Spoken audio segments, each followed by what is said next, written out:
I don't know what happened there. I have no clue. Well, good morning, everyone. This is Tim, your Giant Straight Talk. Whole computer went blank, and then we came right back. I'm gonna say that's the Joe Shaneness understanding what today's video is going to be all freaking about. We want to make sure that everyone's there. Hope everyone's having a good day. Matthew Griffin is a new member. Good morning, Matthew, and being part of the new membership. We got Peter Turner coming in saying, good morning, Tim. What's going on, everyone? A lot of stuff's going on. A lot of stuff's going on. Want to talk about the New York Giants. Want to talk about the want to talk about the NFC East. Want to also chat a little bit about some of the things going on with the Giants that I just kind of don't get. Um, and really, it's just, have the Giants done enough to really, good morning, Big Blue Forever. How you doing as well? Have the Giants literally done enough to help improve their own status in the NFC East? I think.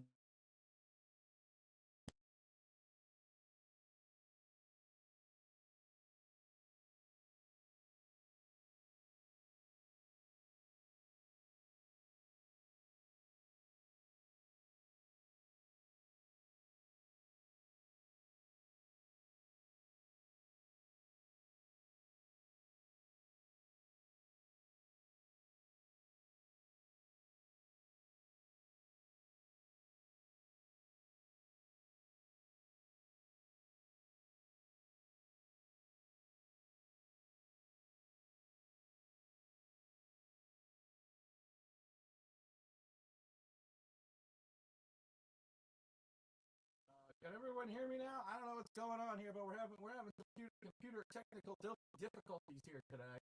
I hope if anyone can hear me. I don't know what's going on here. It's the I don't know.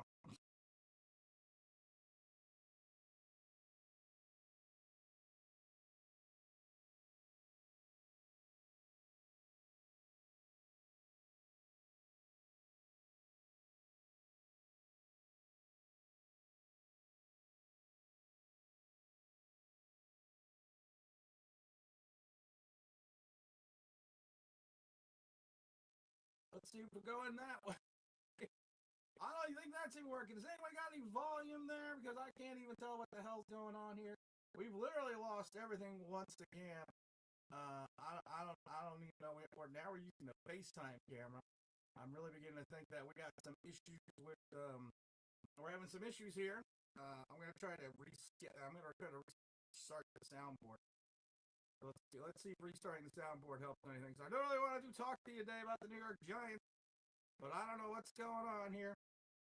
Hold on, guys. We got the technical difficulties going on here. Let's see if we can at least get the soundboard working back up again, because I'm only coming through the second setting here, and I know I can't even come through the other mic. So let's try to get the audio. Let's try to get the audio fixed first. I don't know. The Insta link again. Let's see here. Let's see where, guys. We're still working to figure this one out. Let's see if we can't switch cameras back to the Insta link. I don't know what's going on here. I don't know what's going on here, guys. I can't even get my camera. I can't get the camera to work. Do we have any audio? We are really screwed up. Well, sound is back. All right, so the sound is back now, but we just don't have audio. Is that what we're saying? Let's see. Let's go back under settings. Let's go back under audio. The audio's coming through that. Hold on. We're gonna figure this out, guys. Okay. Is how is that audio? Is that audio any better? We have audio. Okay. Now let's go back here and let's see if we can't move the camera. Let's go back to settings. I don't know what's going on here with the Instalink camera. There's something wrong with the Instalink camera. And let's see here. We're gonna try to have to move everything.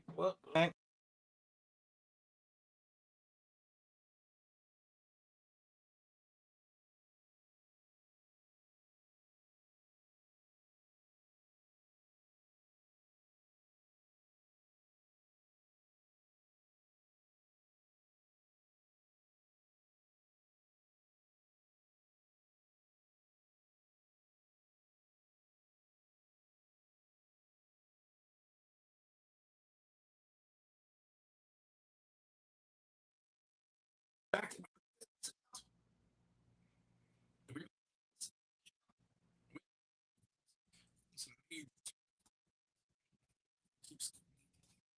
here with the something's going on here with the Firefox, and I don't Grand Rising Tim off topic, but you think, oh no, we're not gonna come. No, we unmuted again.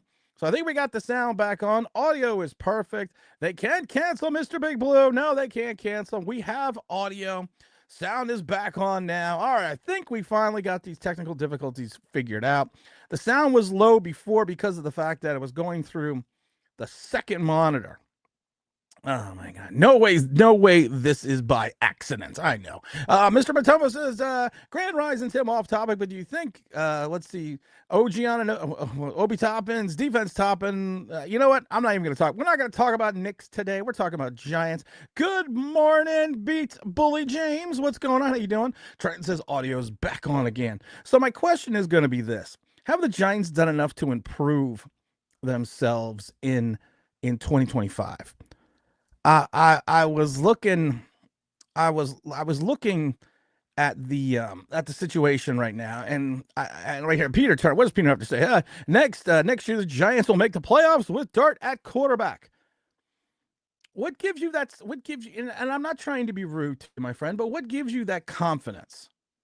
What literally gives you that confidence that Jackson Dart is going to be? And this is a serious question, Peter. What gives you the confidence that Jackson Dart is going to be that next great quarterback, the next great Giant quarterback? I mean, just out of curiosity, and I'm not trying to be mean here, because people are like, you're just trying to be mean again. No. This is a serious question. What gives you that air of confidence? Because I saw the picture yesterday. And the picture kind of screwed me up a little bit because it was our big three guys. It was Abdul Carter, Cam Scatterbo, and Jackson Dart, all standing in a row together.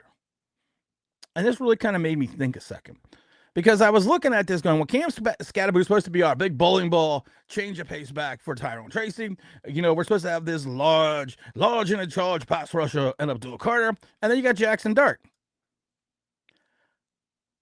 When did we start shopping at the little boys department? I'm looking at this picture, and as a former player, and as someone that's hung around professional athletes, I'm looking at these guys going, and I'm not trying to be mean, but are these the Giants or are these the little Giants? If someone can explain that to me, that would be great. Trenton says if the Giants were in the NFC South, they could win the division. Ironically, yeah, they probably could, or at least finish second to the Bucks. Peter Turner, you know that's actually a good way to put it. I have hope, and hopium is a great thing. What if I put this? What if I put the media asset on? What does that do to me? Oh yeah, look at that. That looks like I'm a professional now. It's all the professionalism. I don't know what's going on my freaking camera though. So Joe Rev says, "Good morning, Mr. Online Big Blue, Sir G-Man family." Down the man says, "Oh boy," but think about it, Dan. Just fixate on this picture for a moment. Think about that. That is our these are our big three guys. Jackson Dart looks bigger than Abdul Carter. Cam Scatterbo looks like a midget in waiting. I understand that Joe Shane likes the athlete. We like the athlete. It was just like when Dave Gettleman we like the guy that does the we like the guy. We like the guy that goes out there and really shows his moxie, but does it in regards to the fact that he's got potential talent. Oh yes, we always love all that. But then I look at these guys and I'm like, I'm a little confused. I'm a little befuddled. We can't. Peter says we can't suck forever. No, we can't. Trenton says 44 is such a great number. 44 is a great number if you're John Riggins. You're John. Even Amon Bradshaw, who we knew as a midget, this guy is not. This guy is not John Riggins. I will say something very interesting, and I thought it was great. Um, Saquon Barkley is now going to be the person on the cover for, of course, as we know, Madden 2026. How you have Giant fans that are relishing in this, because we all know the Madden curse is real. There's no doubt in my mind the Madden curse is real. So with Saquon Barkley joining the likes of that Madden curse, you know things are going to go a different things are going to go a different and interesting way. So taking a look at this division as a whole, and I think that's kind of what we need to look at. We need to look at this division as a whole. And you figure Washington has gotten better. Washington's improved their offensive line. They had a Dave Gettleman free agency class, like Dave Gettleman had that 1 year in Carolina where every old guy he brought in hit. And they went 15-1. They went 15-1 when every one of their free agents they nailed every one of their free agents. And last year, that's what Washington did. And Washington's strength of schedule was not what I would say. I gotta try to tilt this. I gotta tilt my whole monitor up. Hold on. There we go. So their strength. Oh, that looks better. Their strength of schedule was not stellar. So now they're going to have a more difficult schedule. Same with everyone in the NFC East. But then the issue is always with the NFC East, everyone has to play each other. That's what she said. So, I mean, you need divisional games are extremely important this year. Probably more important than it's been in previous years. It's always important, but it's probably more important than it's been in previous seasons. And the Giants, of course, have a potential to go either 2-0 or 0-2 within their own division. They went 53 years between championships. Who went 53 years between championships? The Eagles? The Eagles also went to 3 Super Bowls in 7 years. Or are we talking about the Giants? Or the Redskins? I don't know who we're talking about. I shouldn't be jumping down that far. But then you look at the fact that you have Dallas. Dallas is going to have hopefully a healthy Dak Prescott back.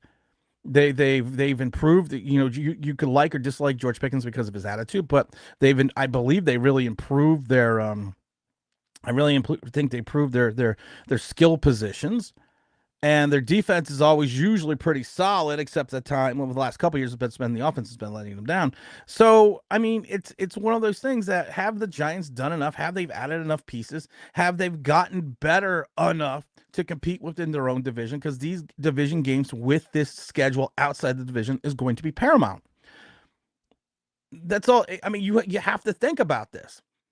If you cannot win, if you potentially start the season 0-4, but 0-2 in the division, you start 0-2 in the division, you're done.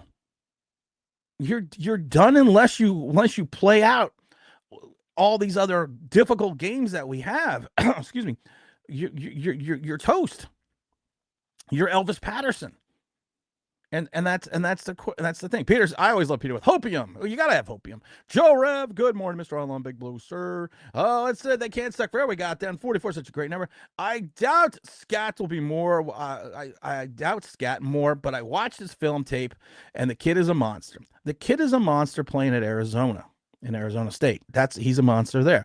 Is his game going to translate into? I love it because people are like, he's a pinball wizard. There's got to be a twist. He's a pinball guy. Well, being a pinball guy is great when you're going up against kids that are going to be selling insurance in a year.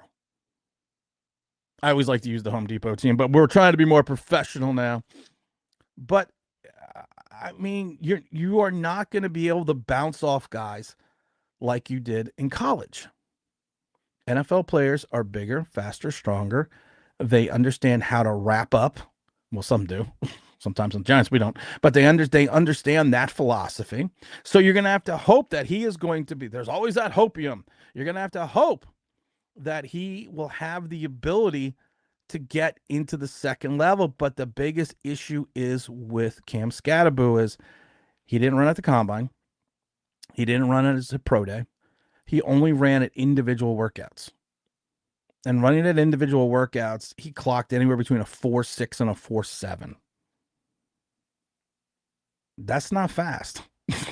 So that's gonna be the big question with Scam. His only weakness is his lack of breakaway speed, but that's a big weakness because if you cannot hit the hole, That's what she said, like you need to in the NFL and get into that second level and make some. He's Wayne Gallman. He's a smaller Wayne Gallman. I always go back to the Wayne Gallman game in against the Saints. What does he do? Wayne tries to bust one. He gets free. He gets in that second level. He's cruising, then he gets dragged down from behind. That's what I'm worried. And it's the same thing with Wan'Dale Robinson. Wan'Dale Robinson is 3 yards in a cloud of dust. And I've said this before when we drafted Wan'Dale. When you get pulled down from behind at Kentucky, there's going to be issues when you come to the NFL. And he doesn't have much of a yak. Because of the ball, I also still think he has not learned how to properly catch the ball in the NFL, but, it's 1.5 dozen or other. And if the Eagles were in the South 53 years prior to the first Super Bowl, or the Cowboys 30 years ago, the Redskins 30 years ago, they probably would win the South a couple years ago.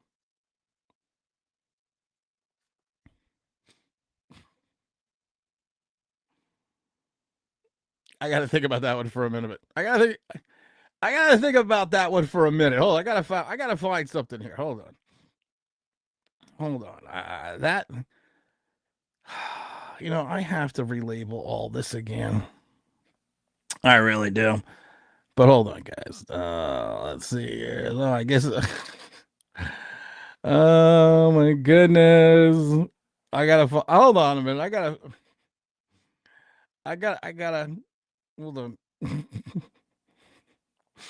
hold on. Hold on. I'm looking for something, but maybe I'm gonna have to. Maybe I have to skip what I'm looking for because I can't find what I'm looking for here, and it's easier to do it when I have the camera the other way because I don't have to look at the soundboard. Everyone have some coffee for a moment. It's the professionalism. It's the professionalism. But we're gonna get. I know we're not even gonna get into that because I've lost the sound effect that I'm looking for. Trenton says people don't realize Eagles made the Super Bowl without Barkley. If it goes down to Hurts, we'll launch it deep and AJ and Smitty on every single play. They went 53 years between championships. Who? But that's the thing. You're talking about them going 53 years between championships. But the question is this: what are they doing now? And I finally found it because I love you, brother, but I don't know what the fuck you just said, little kid. But you special, man. You reached down and you touched it by the heart. Davey, what's that? I see Davey in the chat too. Let's see. Washington is the biggest paper tiger I've ever seen in years. Jaden Daniels is going to be either injury exposed or by week 5 this year. I think the Giants sweep the commies again. Well, they haven't swept the commies in a while. And they only sweep the commies when Daniel Jones is playing. I think that they are the 2023. Was it 2023 Giants? That's been long. 7-2, 2-5-1. I think that's what Washington is. But I also think Washington does have a really good quarterback, and they have improved their offensive line. Davey says, I'm glad to be an American. Let's see here. The Cowboys and the Commanders will take one of the two against the Eagles. I think the Cowboys might. I think the Eagles sweep the Commanders. Barkley might be the first to break the curse. All curses end. Ask the Boston. Yeah, but how long did it take the Boston Red Sox to end the curse of the Billy Goat? Was it 100 years? I don't think there's a curse. I think it's just, is there a run of bad luck? Is there issues that occur? Listen, sometimes you also just put the wrong guy on the cover. We've seen guys that are one-hit wonders that make the cover of Madden, and is that a curse, or is that just because of the fact that they should never have been on the cover of Madden? I think that's the way we have to look at it. So I think Saquon Barkley's going to be fine. I'm not worried about it. I'm not worried. This place is cursed. I'm not worried about the curse yet. Down the mat says every NFC team has won their division at least once since the Giants last won the East. 13 of those teams doing it at least twice. I like it. Made by the Giants says, I'm sorry, I just don't think Cam Scattergood is going to be good in the NFL. I'm going to be gone or irrelevant in 3 years. So he's going to be Wayne Gallman, or he's going to be Eric Gray. I'm just, listen, guys, I'm not trying to say anything. I'm not. But like I said, Jackson Dart is bigger than Abdul Carter. I thought Abdul Carter, I knew was more of an undersized defensive end, but I'm like, this is the kid who's in his pads, is going to stand there and be stout against the run. And then you have Cam Scattergood.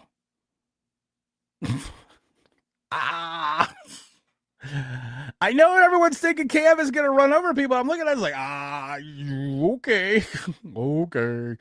Let's see here. J Sports Cards, made by Jen says, I'm sorry, I don't think Cam Scattergood is going to be good. I think you got that. James says the real problem is that we've upgraded our roster from 3 years ago, but every team in our division has upgraded as well, except maybe, well, Dallas upgraded their offense, James.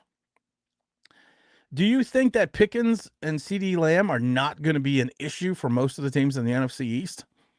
You know, I think in some regards, the Giants were, when they went out and got Paulson Adebo and, he took Banks, it was because of Dallas and the Philadelphia.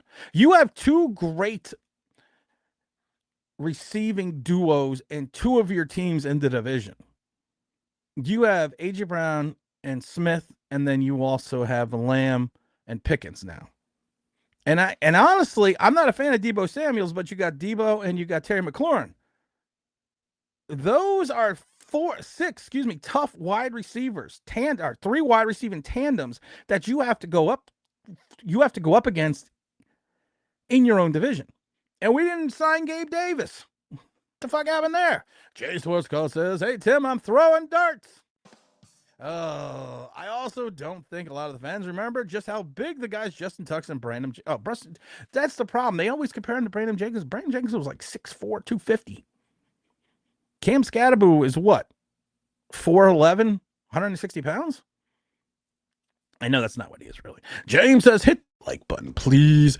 Trenton also comes in strong, saying, any Giant fan that don't want Cam, please send him to Philly. We'll use him somehow. You know, it's funny. I'm going to make you a deal, Trenton. I'm going to make you a deal.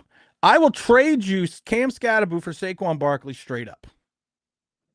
No picks, no compensation, straight up. What's up, Big Mike? Peyton Hillis. That's the number I was looking for. That's the player I was trying to think of. Peyton Hillis was on the cover of Madden. So was Peyton Hillis a byproduct of the Madden curse? Or was Peyton Hillis just a one-hit wonder, one-season one-hit wonder? I think I have a general idea. But I keep looking at the division. And like I said, you have these two divisional away games right off the bat. You have this year, because of the entirety of the Giants schedule, you have to win 4 games in the division. Minimum, you have to win 4 games. And my problem is I have this grave concern that we are going to start 0-2. And I just don't think that that's going to be enough to move this needle for the Giants. Like, I don't think the Giants, I'm not going to be delusional like certain segments of the fan base. I don't think the Giants are making the playoffs. I'm not going to sit here and tell you they're going to be a playoff team, because I don't think they're going to be a playoff team. I think they may be better than last year. But what is that really saying? We were a 3-win team last year. So better than last year, even if we double our win total is 6.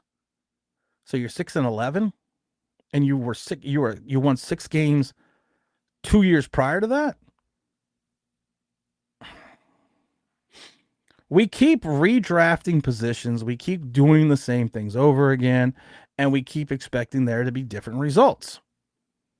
I can't tell you if everyone thought that, everyone thought, because, some people say I'm a genius, but you can't really, how can you score 5 and 7?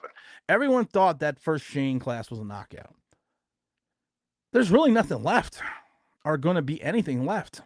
Yeah, you picked up the option on Kayvon Thibodeau, but the only good thing about that option is now, because of the limited time that he has played throughout the first 3 years of his career, instead of it being 16.1, I believe it's 14.3. You didn't pick up the option on Evan Neal, and you're moving him to guard. I mean, that's pretty telling. Then you look, then like I said, we're not going to do it again, but we've gone down the list of Giant draft choices Joe Schoen's first 2 seasons. So we're just supposed to forget what he's did the first 2 years. And I'm not disparaging the talent in year 3, but when you're a 3-win team, somebody's got to play. And it doesn't mean, I always go back to Tate Crowder. Oh, look at it. He had 140 tackles. Hey, look at that big hit on Derrick Henry. And I kept trying to explain to people, did you watch the way he hit him? He didn't hit him head on. He didn't it wasn't this violent collision. It wasn't this. What he did was he hit him from the side, and Derrick Henry even said that he spent the entire time running too high. And then he changed his running style. What happened in the second half? But then if you take a look at the number of you take a look at everything that we had going on with that 140 plus tackles, the majority of them were pylon solo tackles. And we talked about that. When you have more assists than you do solo tackles, that does not mean you're leading the point of attack. It means you are piling on. And that's what Tate Crowder did. But I had to hear how great Tate Crowder was. Where's Tate Crowder now? So I can't tell you if his last year's class is going to regress or become something special. I always use Drew Phillips as the poster child. Because everyone with Drew Phillips is, did you see how well he played? Oh, Drew Phillips had all those tackles. Yeah, the league also completed almost 80% of their passes against him for about 10 yards of reception. And did you see how many first downs he gave up? Just because you make the tackle after the person completes the pass, you're Aaron Robinson. And let's see what Tyrone Tracy does. Let's see here. So that's what I'm saying. I'm a little leery of some of the second-year talent coming in here right now. But that's just me, though. Trenton says Smith would have 1,300 yards a season if he was on number 1 on any other team. I don't disagree with that. Jalen Brunson is to win a championship for my Knicks. He will be Jalen Brunson already is the king of New York. Listen, he is Captain Clutch. Dan the Man says the Giants last won 4 division games in 2020 and went 6-10. They could easily see that happening. You know, it's funny. I actually wrote that stat down. And I was going to get to it. So way to fuck it up, Dan. Just joking. Yeah. But I'm saying this year, though, if with your schedule, you have to win a minimum of 4 games in your division.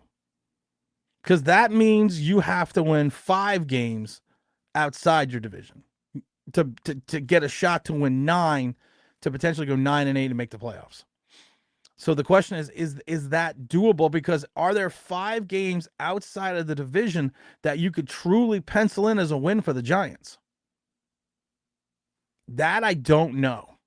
Von Bradshaw was like 5'10", 214 pounds. That's basically my size. Cam basically is the same size. Do you not think Cam is going to run as hard as Brad? Do you think he's going to run as hard as Bradshaw? I don't know. It's a good question.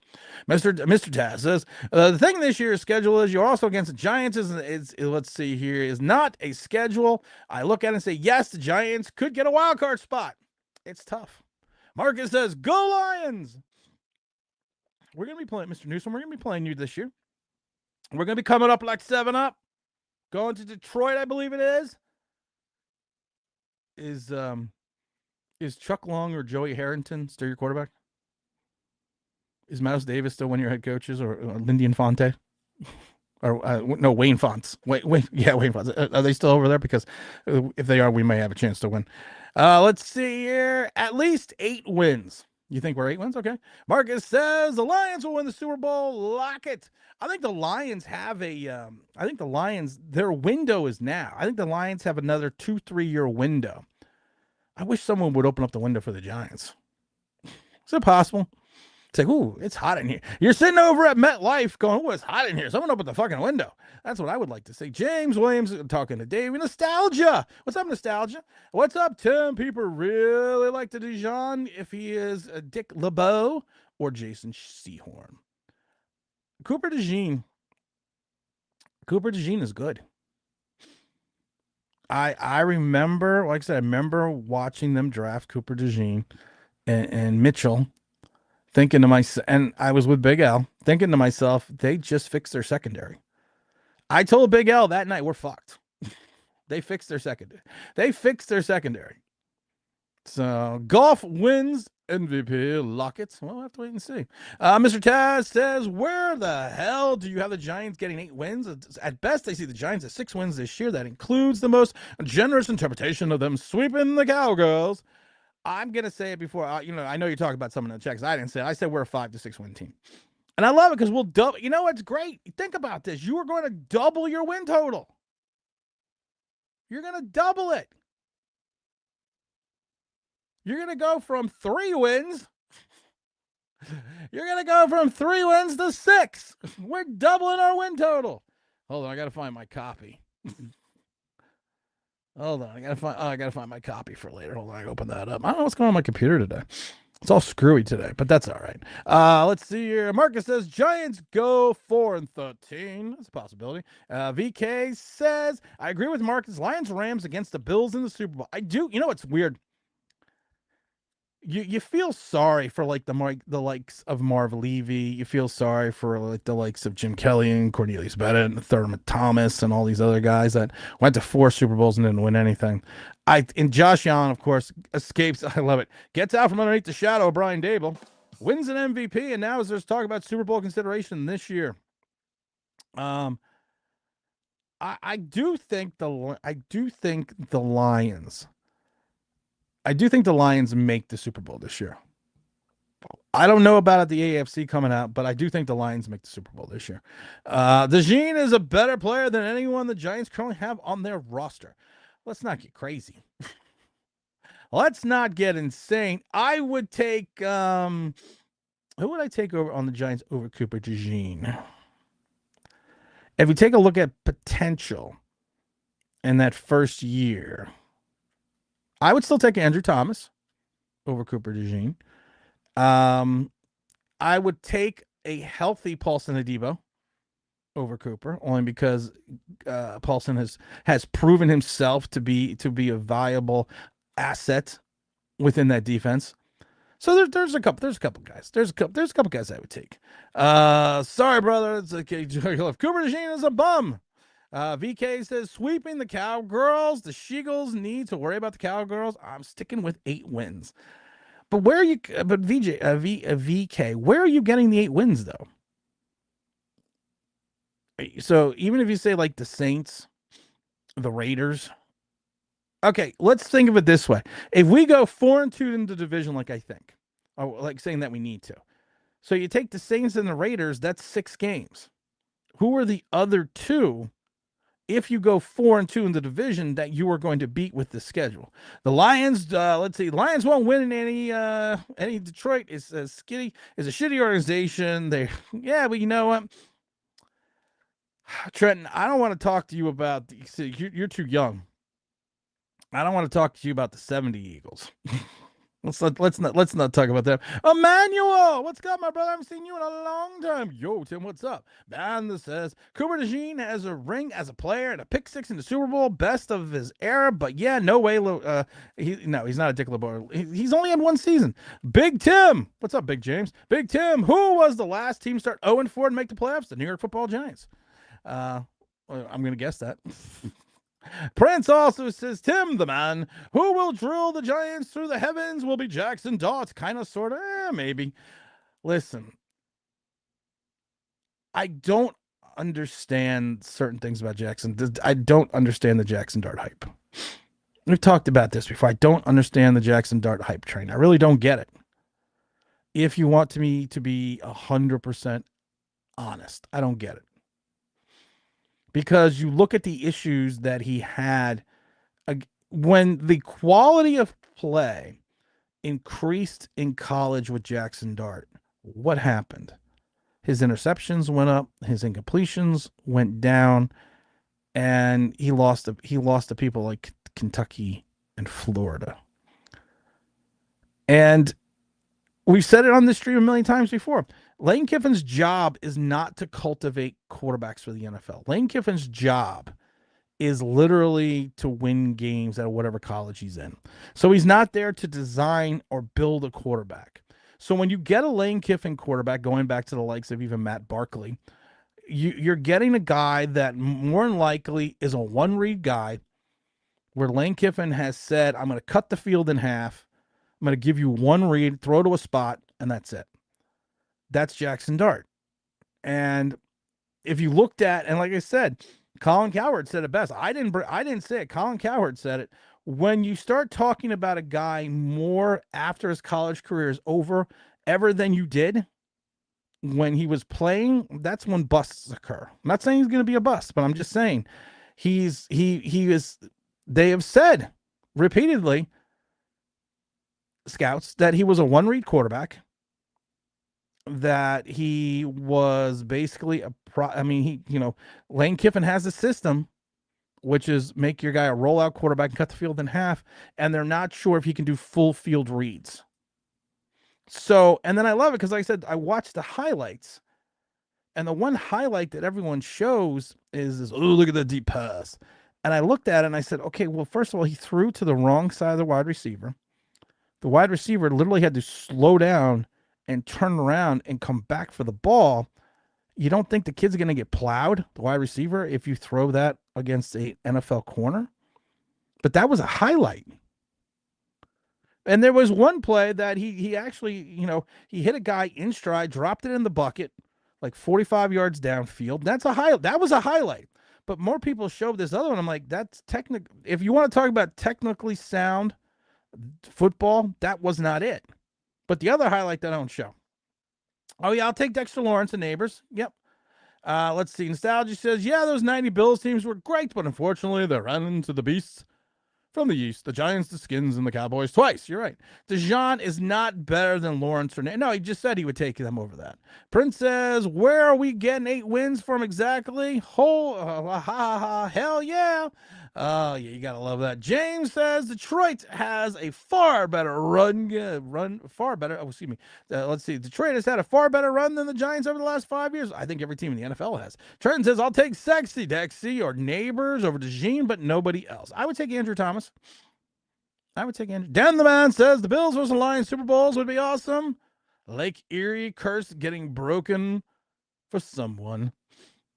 I agree. James also comes up big and strong, says, guess what, people? If Sanders starts before Dart and actually win games and shows poise, then we made the wrong decision, period. I can't agree with that yet. And I've said this before. This show is like Novocaine. Just give it some time. It works. And I think that's the thing with drafting guys. You got to give it 3 years.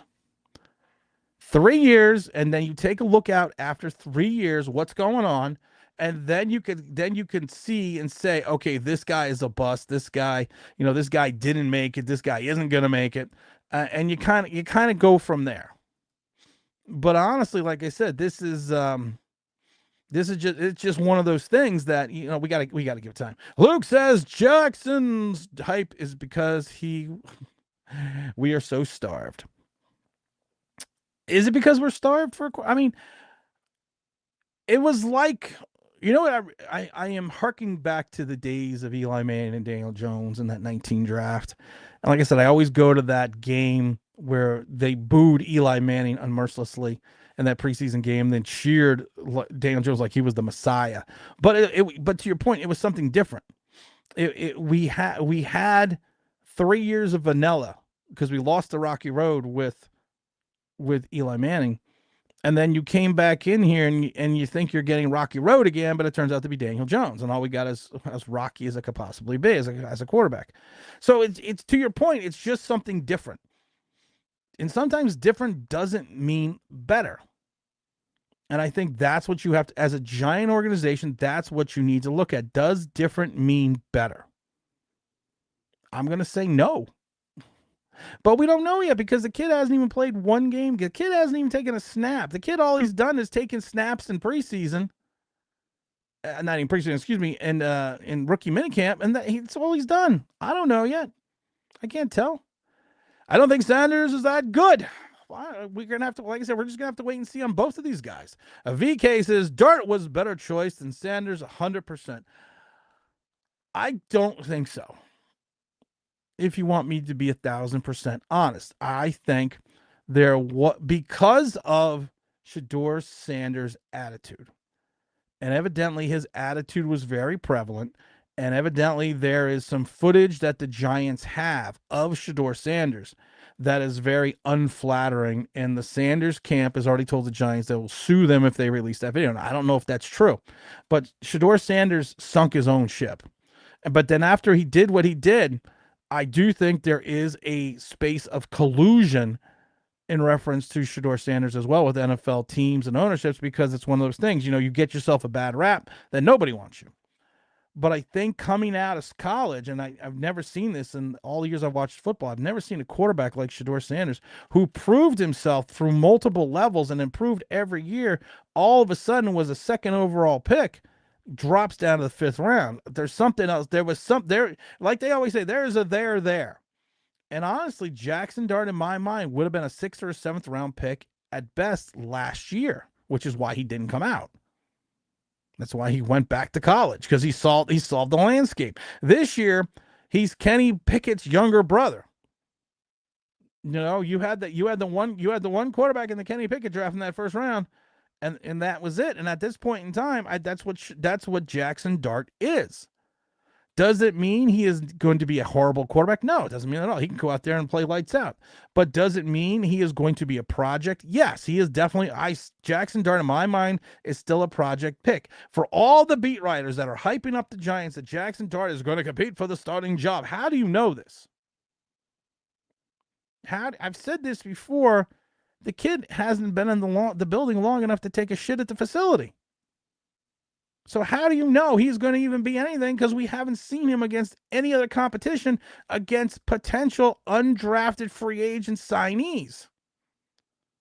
We got to look at these things a little bit. What does Prince Big says? It's Shedeur. Michael, what's up? Tim, another 1 to 3 wins. Great. I still think we're 5 to 6 wins. I think we're 5 to 6 wins. I think that's the way we got to look at this. James, are you in the closet? I'm gonna put the link in the chat here. James is in the closet. James, if you're in the closet, come on out. James also said the coach in Cleveland knows a thing or two about quarterbacks. Dable isn't the only quarterback guru in the league. I keep hearing the quarterback guru stuff, and I'm not bashing Dable, but I always ask the same question repeatedly about the quarterback guru. He was a quarterback guru in college. Oh, just see what he did with Jalen Hurts and them. But who was also who was also there with Brian Dable? Oh, Lane Kiffin. And I keep saying, outside of Jackson Dart, Dable got fired at every job or not retained as an offensive offensive coordinator in the NFL. Go look it up. I think his highest ranked offense was 27th. So man made the money. Money never made the man. But did Josh Allen make Brian Dable? And that's what I'm saying. I'm still waiting for the quarterback guru produced 3,000 yards and 15 touchdowns. Pat Shurmur had a better season with Daniel Jones as a rookie than Brian Dable had as a 4-year pro. Not saying anything. Mr. Taz said, DJ turns out to be even worse than Daniel Jackson Dart turns out to be even worse. Oh my God. I just noticed this. Jackson Dart, JD, Daniel Jones, DJ. Oh, we're so fucked. Or is it the reverse? That DJ was so fucking awful that JD is gonna be better. I want you to think about that for a minute. I really do want you to think about that. I never noticed that till right now. JD and DJ. Oh. You know what's other things you need to think about? You got to think about the NBA. It's crunch time on the court. The NBA playoffs are your chance to score big. Whether you're riding with your favorite or cheering with the underdog, every three-pointer dunk and buzzer beater. Of course, this is an opportunity to win at MyBookie. Place your bets live and action unfolds. Feeling confident? I always feel confident. Lock in the winnings early with our quick cash-out options. Never miss a chance to turn your basketball insight into real cash. That's always good, though. I like real cash. New to MyBookie, sign up with the promo code MM50. That, of course, that is the promo code MM50, and instantly boost your first deposit. Deposit $50. MyBookie will toss in an extra $25. You know what you also do? Deposit $100 and get a $50 cash bonus. More action, more excitement, more chances to win during this basketball's most intense playoff season. Plus, when the game wraps up, keep the winning streak alive at MyBookie's casino, slots, blackjack, and roulettes, and more. The thrills never stop. Bet anything, anywhere, anytime on MyBookie. And of course, that's MyBookie. And the promo code is MM50. What does James also say? James says, anyone saying Jackson Dart is 100% better than Sanders? They didn't watch Sanders' games. Sorry. We have to wait and see. We got to wait and see. Let's see. VK says Sanders doesn't have the crutch or the whole offense just built around him, and even then he was never beat a great team. What? What?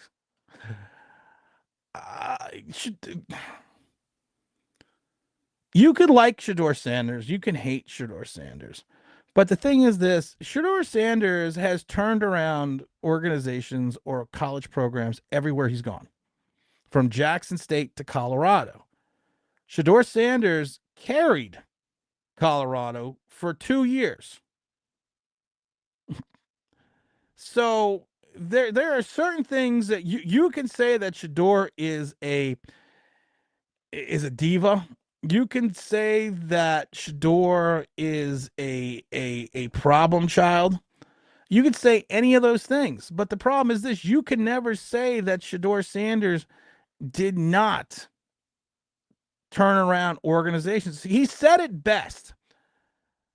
And I think this is what got him in trouble, Shedeur Sanders, is basically he said, I turned franchises around.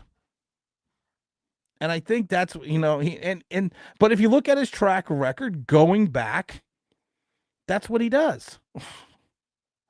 So to say that he has never done anything in college, I've said this before, you can only beat the teams that you play. That's it. Your schedule is what it is. And you want to say about Jackson Dart is with Jackson Dart, when he fell into against better teams, what happened? Literally, what happened to Jackson Dart? We've talked about it before. His completion percentage dropped. Everything else. So I love you, VK, but I'm gonna say it again for you. I don't know what the fuck you just said, little kid, but you special, man. You reached out and you touched it by the heart. Oh, James is already pre-gaming. All right, watch this, James. Oh, professionalism at its finest. James is already pre-gaming for the Mets. Of course, the Mets took the Yankees. What was it, 3-2 last night? Yes, sir. You got the Mets hat going on in the background. You got what's the jersey you got on? No, this is it's an old school. This is a Matt Harvey Batman. You got a Batman, Matt Harvey. I'm gonna say it again with Matt Harvey. He blew his arm out in that playoff game when we should have took his ass out. But he wanted to be the Prince of Gotham, and what happened? He got wrecked. Sometimes you shouldn't read your own headlines. Yeah, I actually have to agree with that because I think to this day that not about Matt Harvey yet, but James, explain, and I'm going to leave VK's statement up here for a second because explain to me, and you can because you're very eloquent about this. We're still running into this massive amount of hate for Shedeur Sanders and this massive amount of love. Shedeur Sanders during the rookie camp means shit, means nothing. Right. The word out of the rookie camp for Shedeur Sanders is not one ball hit the ground outside of drops from wide receivers. And I keep harkening back to that one play that everyone shows as a highlight where Jackson Dart throws the pass, but the undrafted free agent wide receiver has to slow up, turn around, and contort his body the other way to come back to the pass, which was thrown on the wrong side. And that's a highlight. And people like VK, they kind of want to is it because they want to bash him? Because we bashed Shedeur Sanders when we thought we weren't going to get him.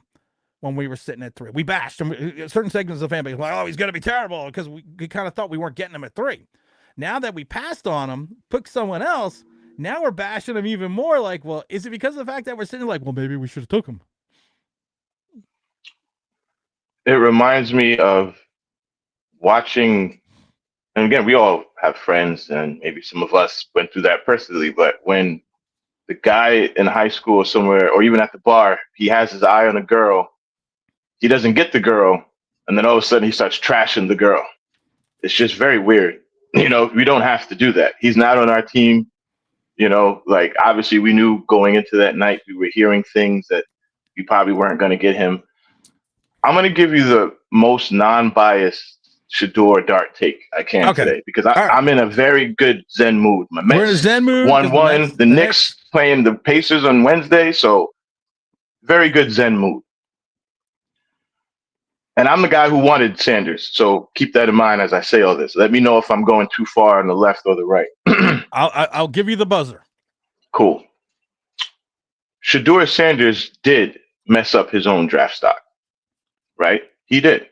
With his attitude, with the way he went into meetings. When you go for any job, even a McDonald's job, you should probably go in there, try to be a little professional, especially if you're going to go into a job with $1 billion guy who's going to pay you millions of dollars to work for him. Apparently, from everything we've been hearing, is he didn't do that for whatever reason, right? Mm-hmm. The issue I have with it is all the negativity we're hearing about Shedeur is about his attitude. Nothing about his play. Nothing about his skill set, really.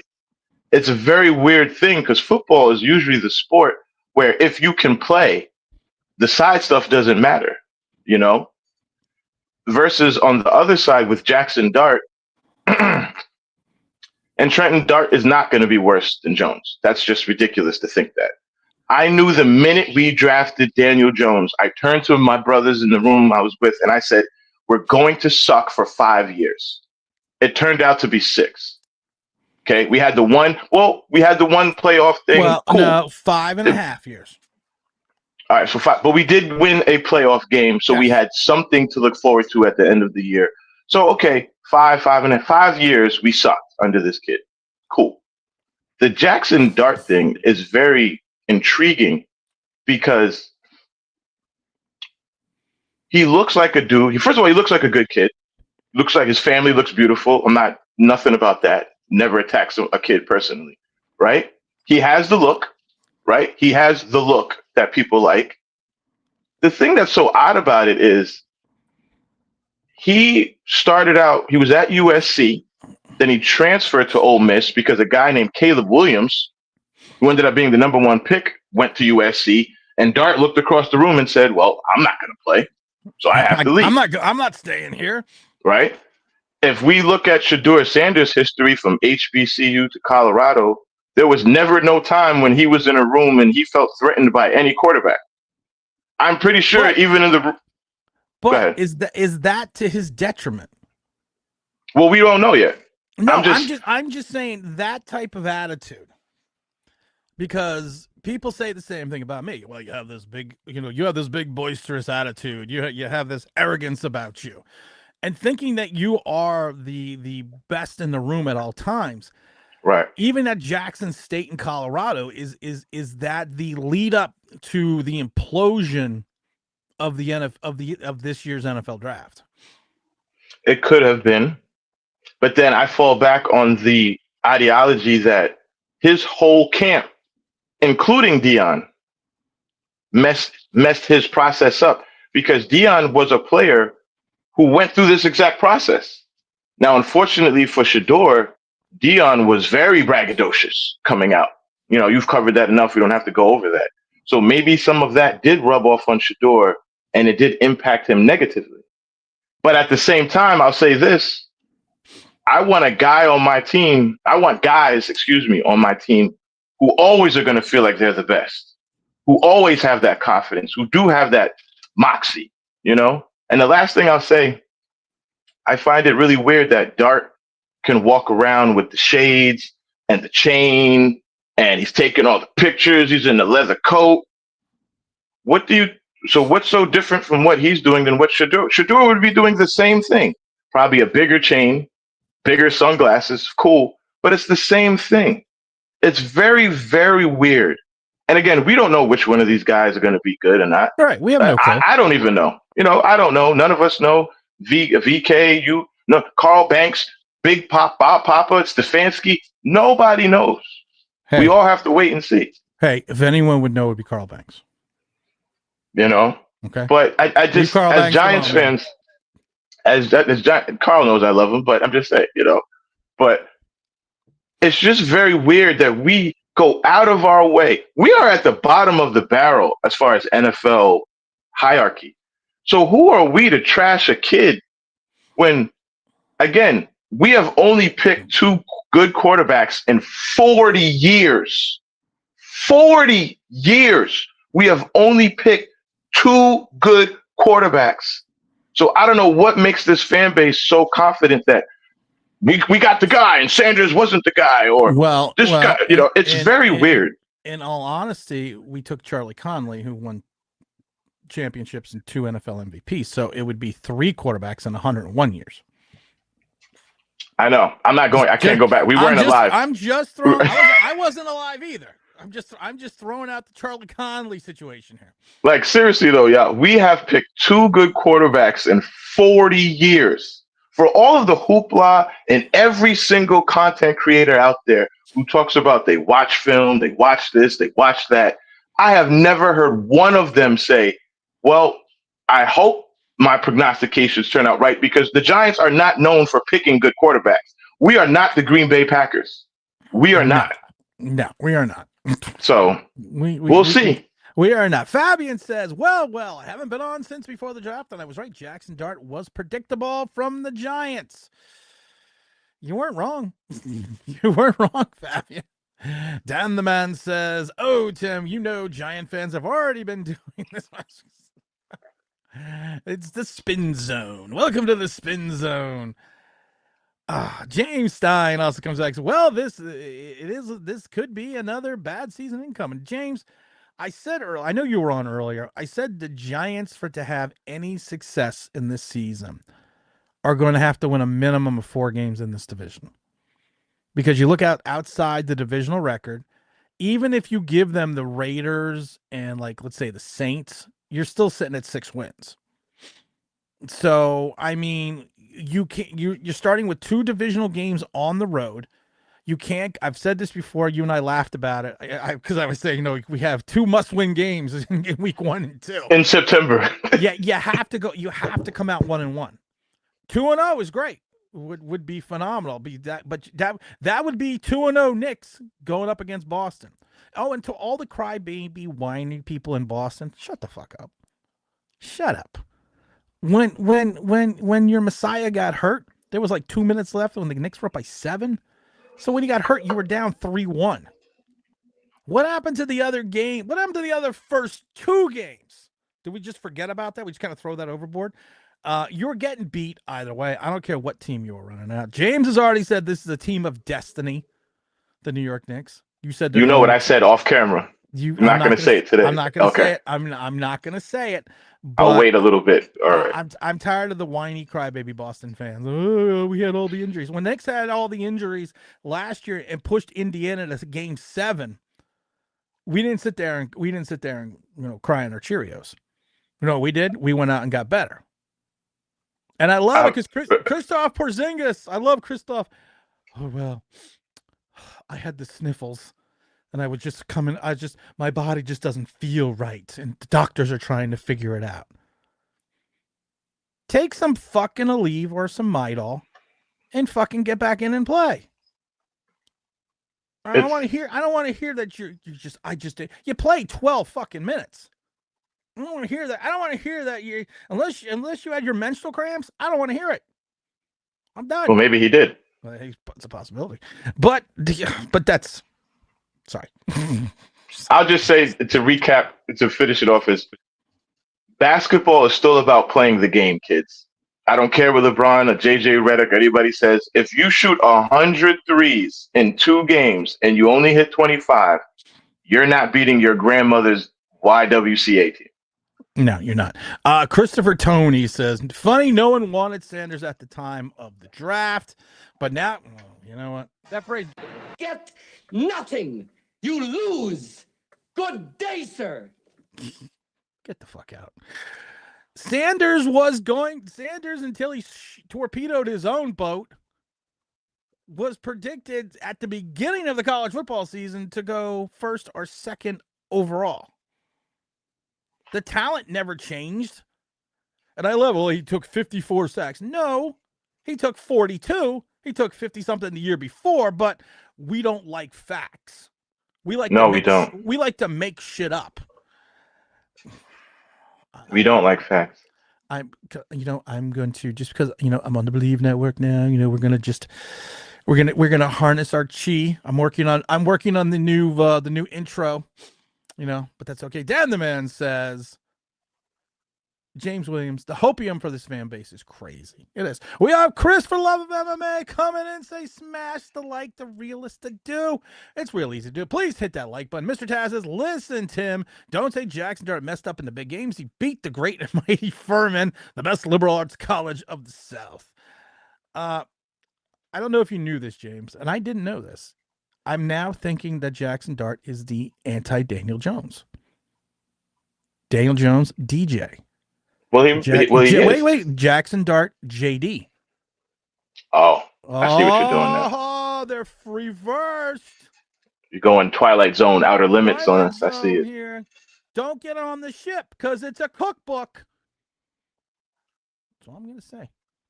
I'm just throwing that out. What does Prince have to say? The Mets with a fluke win last night. Historically, like most of their success, Yankees will take it tonight. Do you think who's pitching tonight, James? Do you know who's pitching for the Mets? It doesn't matter. We're gonna win. I don't even know. How about that? Okay, like, now you're sounding like a Giant fan. No, but no. That guy. No. That guy right there is a Giants fan because you had your best player at the plate, bottom of the 9th, down 1 run, the home run king, and he went what? How many strikeouts did he have yesterday? Did he even get a hit yesterday? So. You tell your best player to show up before you talk about fluke wins. Again, we don't like facts in this fan base. It's very weird. Your best player pulled a Jason Tatum. He did not show up. Sorry. Get over it. And we won without Soto doing anything. I love this point because Fabian's actually right. But Tim, on a side note, Jackson State was 0-8 and won the Celebration Bowl for the first time ever last season. I know he's just being a butt. It's okay. It's Fabian. So I give Fabian this. I give Fabian all the leeway in the world. James Stein says, well, that's it. Could be another bad season incoming due to our lack of talent. And that being the case, we will be rebuilding this team with a new regime. What we need is a new group of ownerships. We're not getting that. James, can you explain this to me? I've shown this picture. I'm befuddled by it. So Jackson Dart is bigger than Abdul Carter, who is supposed to be our defensive end that is going to play effectively in the run. And Cam Scatterbo looks like Jackson Dart's younger brother, but he is going to be a bowling ball back, and he's going to be crashing through the NFL with his style of his running style. Expand on that for me, please. Well, I think that, again, I'm going to be very non-biased. Try to today. Where number one, I'll say they don't look like the biggest guys, and I'm talking about Cam and Abdul.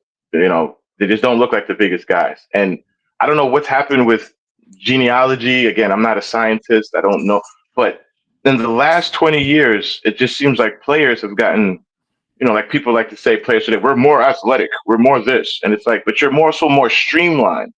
Like 20, 30 years ago, you had the big guys, the big bruisers. I'm talking about the Vince Wilforks that walk onto the field with a hot dog in one hand and a quarterback in the other, like an absolute monster. Yeah. And the guys today are they look like Instagram models. Not to be, not to call them like that, but they just look like they're posing in magazines. They don't look. We're supposed to have taken the most dominating defensive player in the draft. Cool. Right. Even as a Giants fan, and I hope he is, but if I'm like Mr. Taz and it's like, he doesn't look that intimidating to me. I got to wait and see what he does on the field. Right. But just from onset, from that picture, if I was in a bar and we were drunk, Tim, and I looked over at them three and was like, we got to take them three, I don't think I'd be that scared. That's all I'm saying. I go back to the NBA a little bit because you go back to the likes of, Victor coming in and outside of LeBron, but then you look at like Luka and some of these other guys. It's the same thing. Even looking at the Knicks, you look at OG Anunoby, you're like, oh, okay, he's supposed to be the big tough guy and the enforcer and all this. Then I harken back to the 90s. Look at that. I mean, look at that. I harken back to and people say, well, Tim, you're just picking one. No, I could pick up like another 10 guys in the 90s, if not more, that looked like basketball players. I to your point, I don't know if, they always say that genetically that you're supposed to get, you're supposed to, I don't know, especially with the hormones and the milk and everything. Yeah, like I don't, it's something dealing, yeah. I don't know. It's something dealing with that. But to your point, Karl Malone, if he walked onto the Knicks practice floor, he would take Karl Anthony Towns and he would do this. He would push the cat a little bit out of the way. And I like and I like the cat too, but the cat is 6'10". Cat is listed as 7 feet on the Knicks program. He's 6'10". He is listed as 7 feet. That's all I'm saying. All right? Tobias, again, I was just knocking Jason Tatum. And again, I hope Jason Tatum, wish him the best recovery. Well. But Jason Tatum was guarding Cat. Guarding him. You think Karl Malone would allow John Starks to guard him? No. All right. And if John Starks guarded Karl Malone would have 978 points. So to bring it back to football, like I said earlier, I don't think a lot of Giants fans remember. Google a picture of Justin Tuck. Just Google a picture of Justin Tuck. That guy was a man. He was massive. When he stood in a spot, he held that spot down. It's like the fact that people they always talk about what's going to be the NASCAR. It's going to be the NASCAR. But Matthias Kiwanuka was like 6'5", 270. He was massive too. Jason. We know how big Jason Pierre-Paul was. 8 Fingers was a monster. The smallest one was Osi Umenyiora, and then you had Justin Tuck, and you had two guys that were stout enough that in Matthias Kiwanuka and JPP who had 80+ tackles in 2011. And majority, more 70% of their attacks, 65-70% were solo, which means they were leading the point of attack, which is something that our defensive ends don't do. And I'm not trying to, like I said, I'm not trying to say that Abdul Carter is not going to be good against the run, but I keep this one stat from his second year at Penn State is always stuck in my head as an off-the-ball linebacker. He had 40+ tackles, 25.7%. Let's say it again, guys, for people that are just haven't followed the show completely. One stat, you can look it up for Abdul Carter, his second year as an off-the-ball linebacker at Penn State, 25.7%. That's his missed tackle percentage. In the NFL, if you miss 9 to 10% of your tackles, you're horrid. But imagine in college missing 25.7% of your tackles. And then I love the people like, well, he has more tackles than Parsons ever had. Well, he also played an extra year. And if you take his first 2 seasons and combine them, it equals Parsons' last season. And Parsons came out after only 2 years at Penn State. So that's not really, but again, it's giant fan logic. Yeah, I mean, it's again, guys. We want Carter. We want the Dart. We want Cam. We want Corey. We want what's his name? Mungo. I just call him Mungo, the offensive guard. We took. Like we want all these guys to be good. I just find it so alarming, and I get it. It's the fandom. When you're a fan, short for fanatic. So I get it, but I just see some of the most. Like I saw a content creator that I love, and I think he was talking in jest, but he's like, "Yeah, I think we're going to start the year 3-1," and I'm like, "Wait a minute, who is this content creator that you love?" No, I'm not doing that. No, because he wasn't serious. Again, he wasn't serious, so I'm not. No, I'm not doing that. It's Big Dash. It was Big Dash. Of course, it was Big Dash. I knew because I think he was like he was doing. I didn't want to bring his name up because he's having a stream. He's trying. I think deep down he's not, but he's trying to get the hype going, and I get that. But from a logical standpoint, you look at our schedule. Our season is over by middle of October, guys. If we don't win. Speaking of Corey, go throw this up there. Oh, what's that? This is This is a Corey Webster game worn 2011 undershirt. Wow, that's my man right there. Wow, just throwing that out there. Wow. Don't hate me because you ain't me. And I hate you a little bit right now. You know I'm giving it to you. Who do you think I fucking got it for? Fabian said, but Tim on the side hand. Jackson say, already got that. Where did you read that? Let's see here. Prince says Shedeur also played in a weak division through college.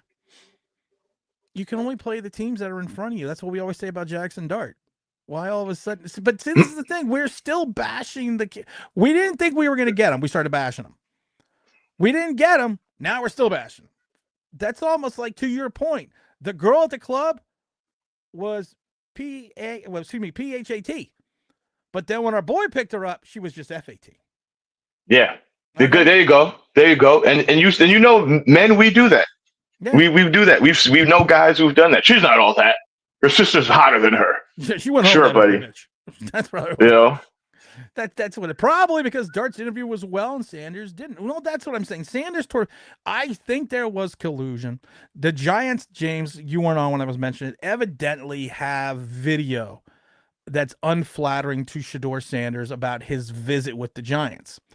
Which, if it's an unflattering video, I'm surprised the Giants aren't on Hard Knocks.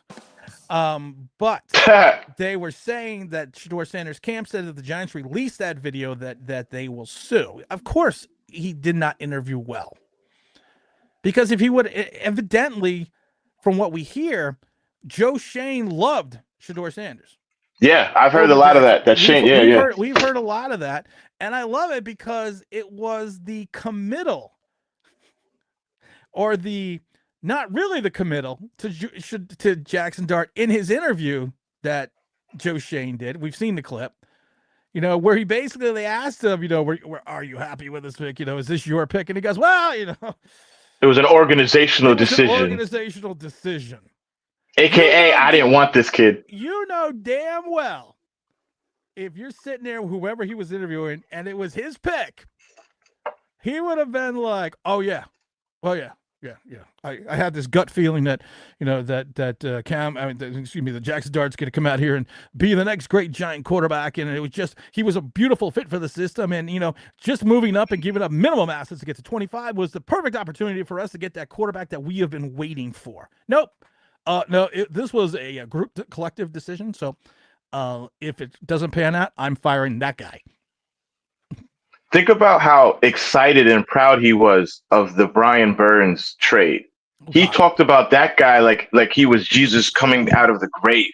So if he picked the quarterback that he was really happy with and the guy he wanted, I think he'd be a little more enthusiastic to take ownership of that. He didn't take, again, you guys talk about read between the lines, guys. He did not take ownership solely of that pick. It was an organizational decision. Okay. I'm just saying. And Prince, like seriously, again, I'm going to be very non biased. Jackson Dart went to Ole Miss. Shador played at Colorado. I don't know how old you are, Prince, but when was the last time Colorado football was relevant?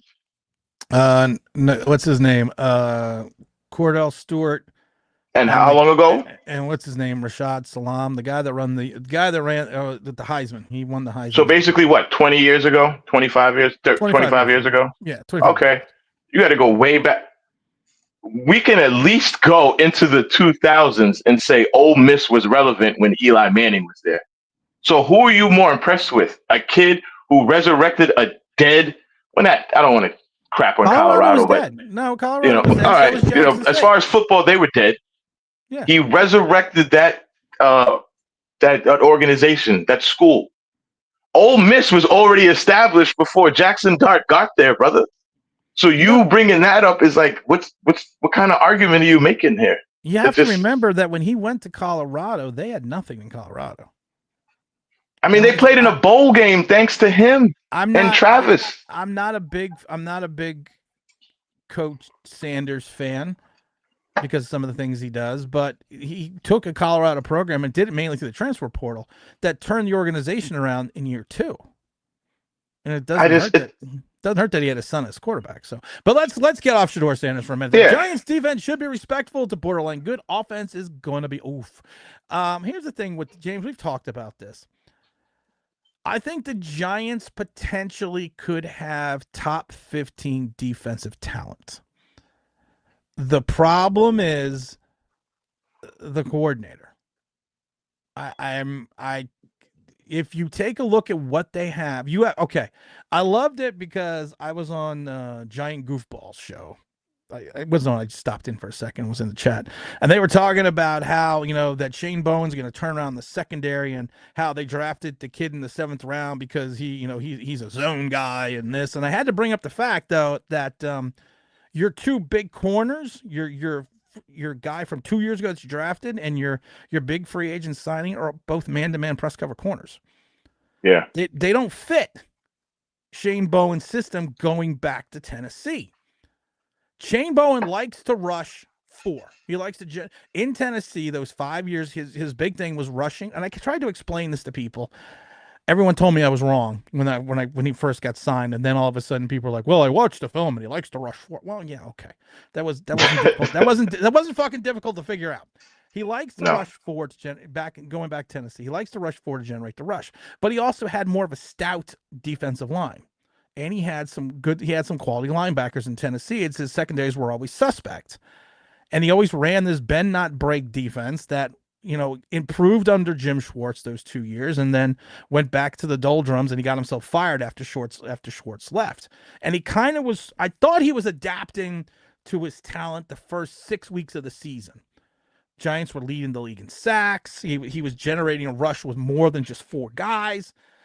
But then he kind of reverted. And I'm worried that you went out and you have 3 undersized pass rushing defensive ends that can't play. Don't even tell me they can play linebacker. Don't piss down my leg and tell me it's raining. They can't play linebacker. I'm just going to say it. And I've said it. I'm saying it for 3 years now. But you have 3 undersized defensive ends. Defensive ends. You drafted who was the 13th defensive tackle taken at the 3rd round, who is a undersized defensive tackle who likes to rush the passer. And then you have Dexter Lawrence. You don't have much behind him in reference to quality outside of Bobby Okereke. I think McFadden's a nice kid, but there's never been a tackle he didn't want to miss. And that's been going on now for 3 seasons. So, and then you have a secondary where you have a mixture of talent that don't fit the bend not break style. It would have been better if, like I said, if you would have waited a week and got Steve Wilkes. Can Shane Bowen take this cut and paste talent, which if you look at it, there is talent, and make it into a defense if he's still using his same defensive scheme and system? You know what? Again, to be fair, I think he has a shot. I think he has a little bit better shot than what I believe in him, maybe 25, 30% more than what you do, because I will give him the grace. And again, if So we you all believe in watch him, so you believe in him 37%. oh, well, damn. That's okay. So yeah. All right. Yeah. Because someone asked But me how much I believed in him, and 100, and I said negative 47.5. oh God. All right. So I'm at 40. Yeah, I'm at 40%. Right. So if you watched our games, especially last year, I mean, I know I've said this before, but it's just this game that rings in my head so much. If you look at a game like the Bengals game, where we played the Cincinnati Bengals and we held them to they had like 9 points in the fourth quarter, and our defense was playing no matter how bad Cincinnati's defense is, their offense is explosive. And our defense was holding them down. But what happens over the last couple last year and even years prior with the Giants defense is the defense has just been on the field too long. We're running out of gas. I've seen so many games where the defense is, I get Monday Night Football against Tom Brady and the Bucks. Like, our defense was keeping us in the game, and our offense just couldn't muster anything. So if we have upgraded our quarterback room, we'll find out how much, but it is better. If Russell Wilson and Dable and with Cam and Tracy, and people hate on my man Slayton, but we didn't go out and get another wide receiver. So if those guys can muster some fluidity and consistency and points, it will take some of the pressure off of Shane. Because there's been a lot of times, especially last year, where Shane was kind of hung out to dry. Our offense with Daniel Jones was spitting out dust. So I give him a little bit better chance than you do, especially with the fact of if Abdul Carter is as good as everybody's saying, and then the guy that we got from the Saints, he comes in healthy. Banks has a bounce back year, I think. And then again, Kayvon, he's going to play better because he knows there's another guy in the room. So hopefully that will push him to play harder. He had another guy in the room in Brian Burns. No, I mean, but there's another guy now. So it's like he's looking to his right. It's like, oh, this guy Burns, he's an outsider. But then playing sports, when the team brings in the new kid and he's like the flashy, it's like, ooh, it's like I might have to not play ghost rush. I was 3 years ago. Right. So hopefully that will push him to play better. So I think the offense being better will take some of the pressure off of Shane. I do believe that.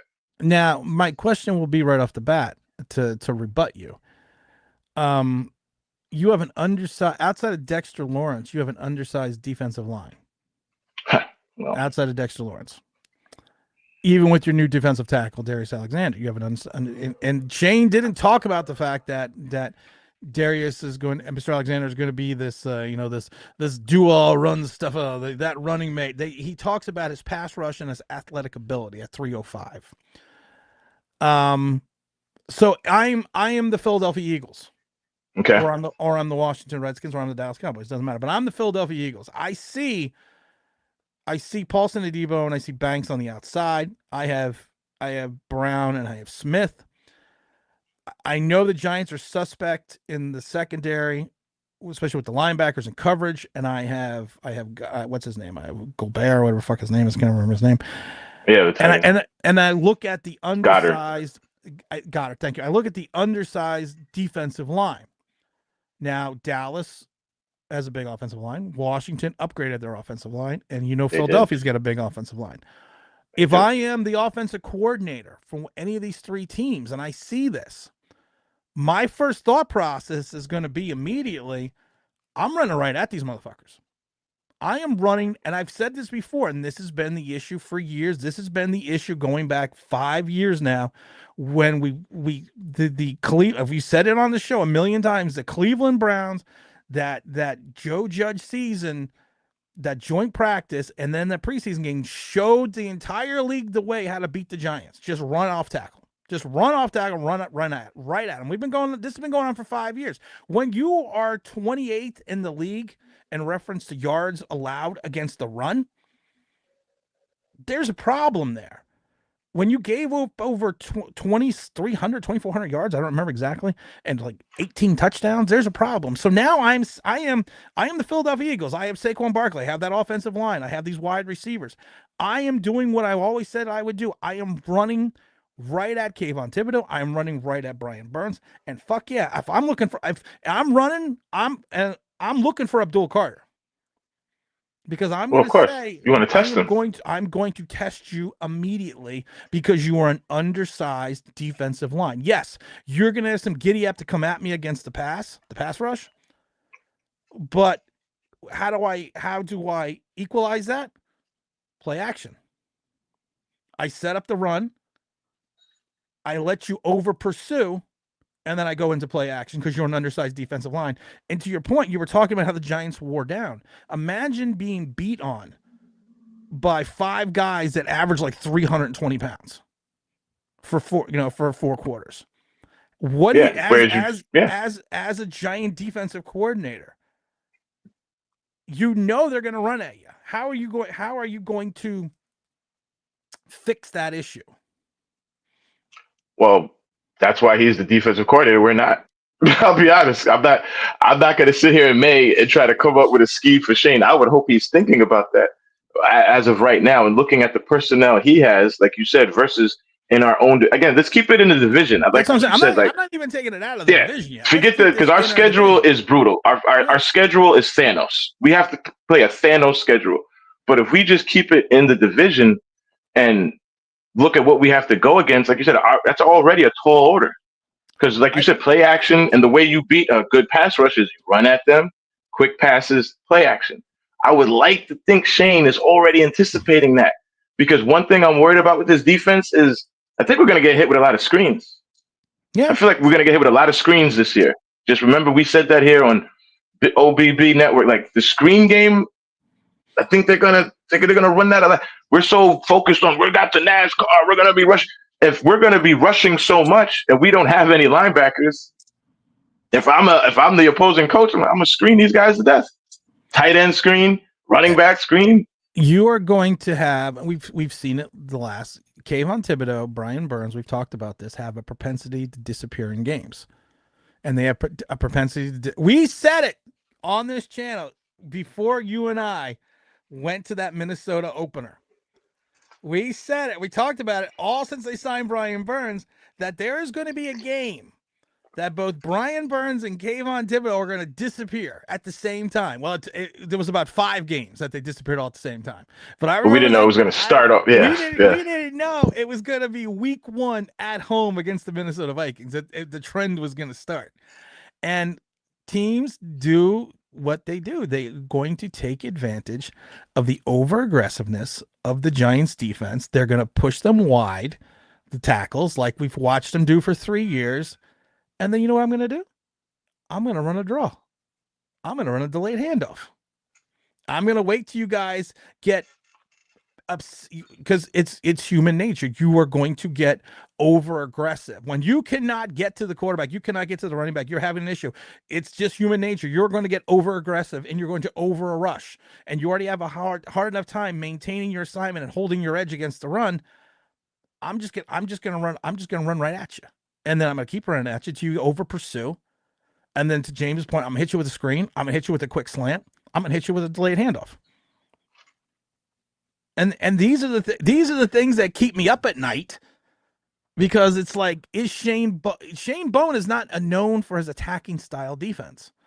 No. And in some ways, with the talent you have to have for good or for bad, a full board, balls to the wall. I'm going to come at you at every motherfucking play. I'm going to be the Philadelphia Eagle with their linebackers and defensive linemen. I'm just going to come at you in waves. But the problem is, I don't see. I'm not confident in Bowen for that. Hey, let me ask you a question. Shoot my man Bowen, our man Bowen, some bail here. How good do we expect his defensive scheme to be if the one position he keeps asking the general manager for, the general manager keeps ignoring? Linebacker. Well, you know what he could do? He could just call up Philadelphia, because linebackers just fall to these motherfuckers left and right. Oh, I know. I Every mean, time we turn around, we're like, I remember. I think I was talking to you. We're like, that kid was still on the board. oh yeah. I forgot his. Like, I he can't was think of it still right now. there. Yeah. I thought you and But I are both like, I thought he went in the top 15. like we have not addressed linebacker the way like, and we haven't addressed linebacker for like 10 years. But you have a defensive coordinator, and we all saw him on Hard Knocks say, "I need a linebacker." No, he said, I need two linebackers and a defensive tackle. Was his exact words on Hard Knocks. Copy. Thank you.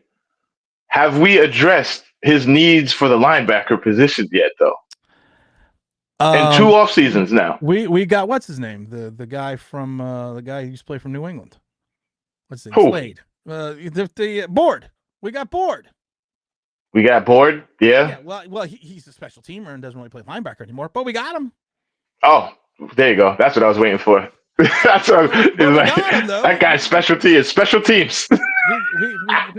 We got him. So I'm just saying, like, I know you don't like Bowen, but again, he runs his style of defense, but if I need a certain position and you haven't not addressed that in 2 off seasons, just saying, like, aren't we? My thing is this, though. And I do blame Shane. Okay. Joe Shane. But because it's not that I don't. Well, it is. Yeah, I don't like Shane Bowen because I didn't like Shane Bowen going back all the way to Tennessee because I never. No, you haven't.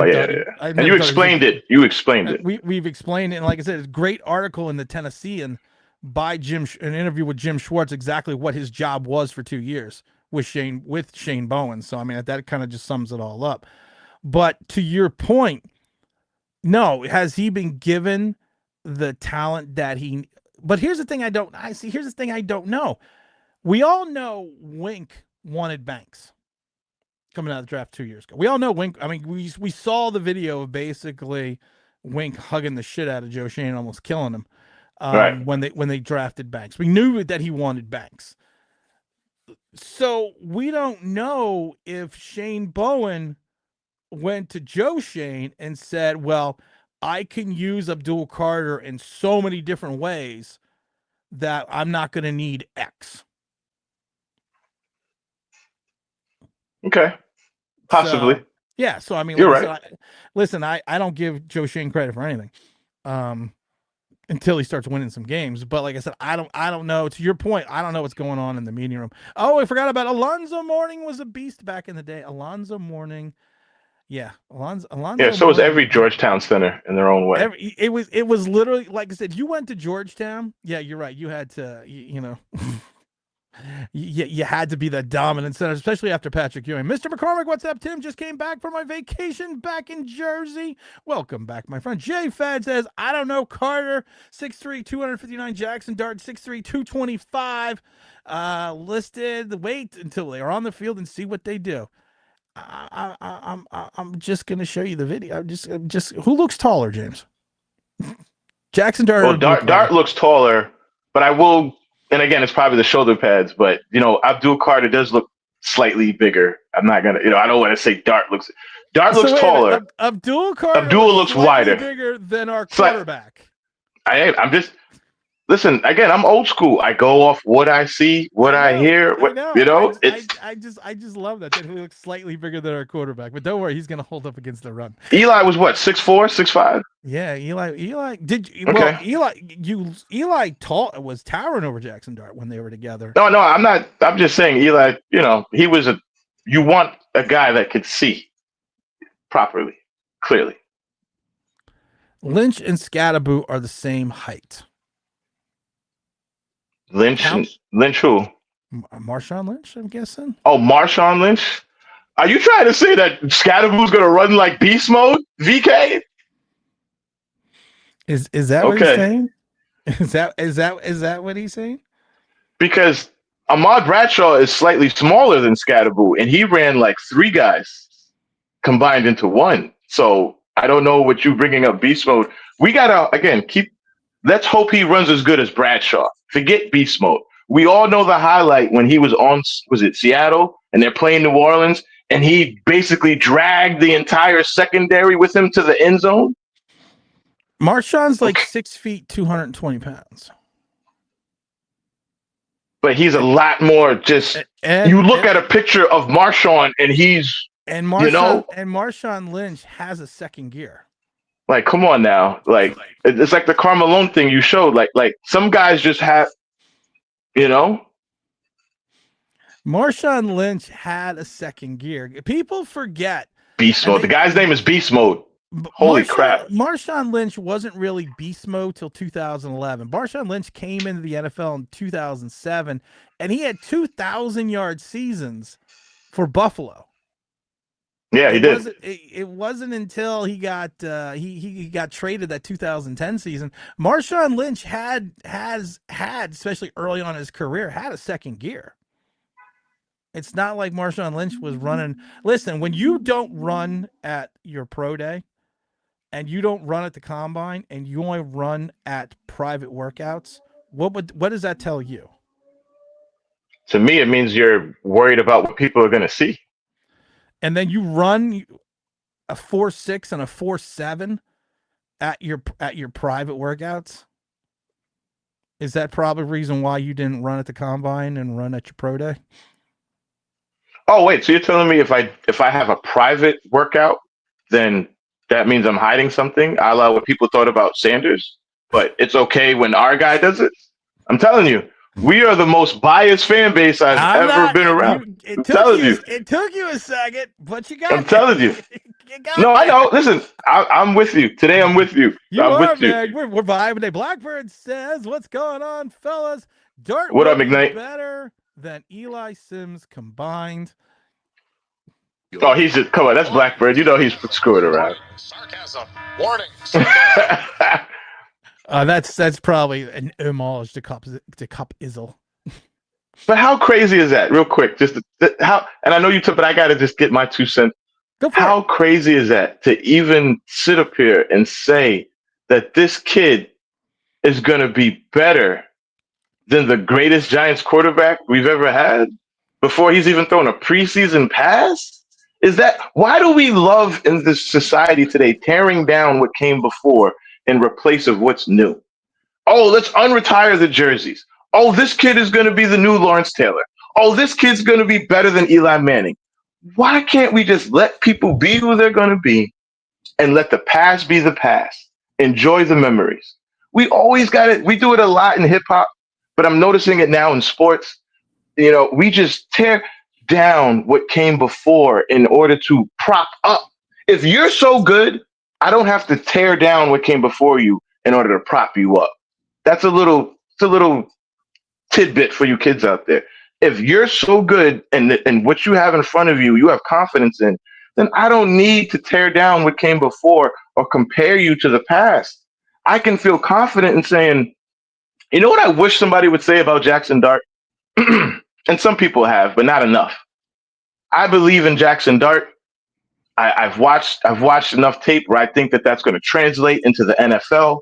Dable is a good enough coach. He got Daniel Jones to not fall down on his face. So imagine what he can do with an even better quarterback. And I believe what I'm seeing from Dart, that he's going to be good.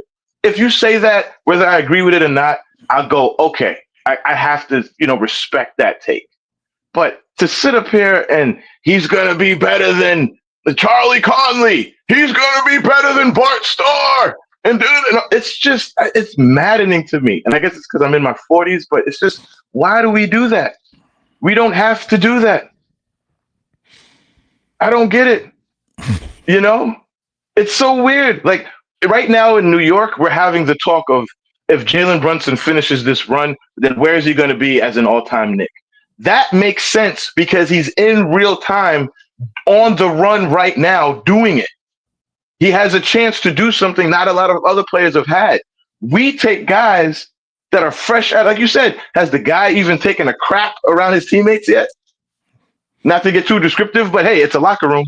Just saying. Listen, you have to be comfortable to take a shit in the locker room. You do. But again, I want you to be comfortable enough to do that. Like you're the quarterback. If anybody could go in there and do that, it's the quarterback or the big defensive guy like Abdul Carter. Like nobody's going to say anything about them blowing up the locker room. But hey, I'm just saying, we don't have to tear down the past in order to prop up our future. It's just very weird we do that. Especially since the kid hasn't even thrown a practice ball. I mean, we are taking mini camp.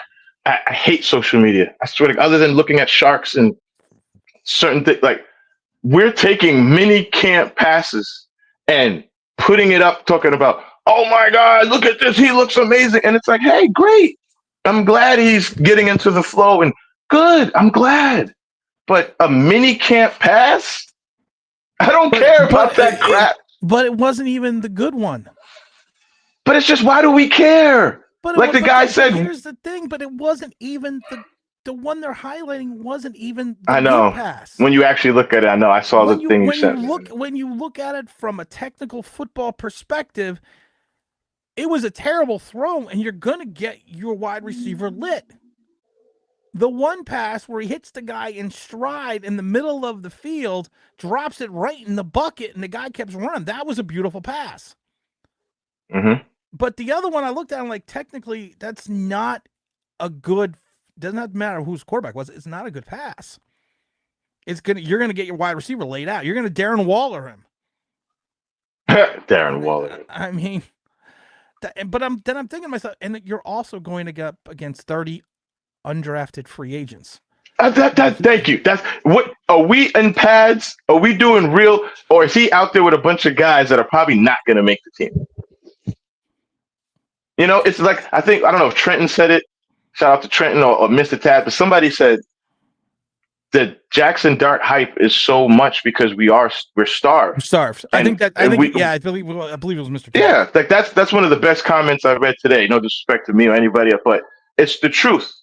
It's like whether you like Dart, you don't like him, or you're just like most of us waiting to see what he's going to do. The hype is so surreal because we've sat and watched a dud for 6 years. And we're sitting here and we finally have a guy who seems like, wait a minute, this guy actually talks in interviews. This guy seems to have a little moxie or swag to him. Oh my God, he comes from a real family. He's not a pod person. It's like, I get it, guys. I get it. I want him to be good too. You know, I like my quarterback with the shades. I get it. But my God, we turning this guy into Mick Jagger before he even picks up the guitar. Well, Mick Jagger doesn't play guitar. Exactly. Exactly.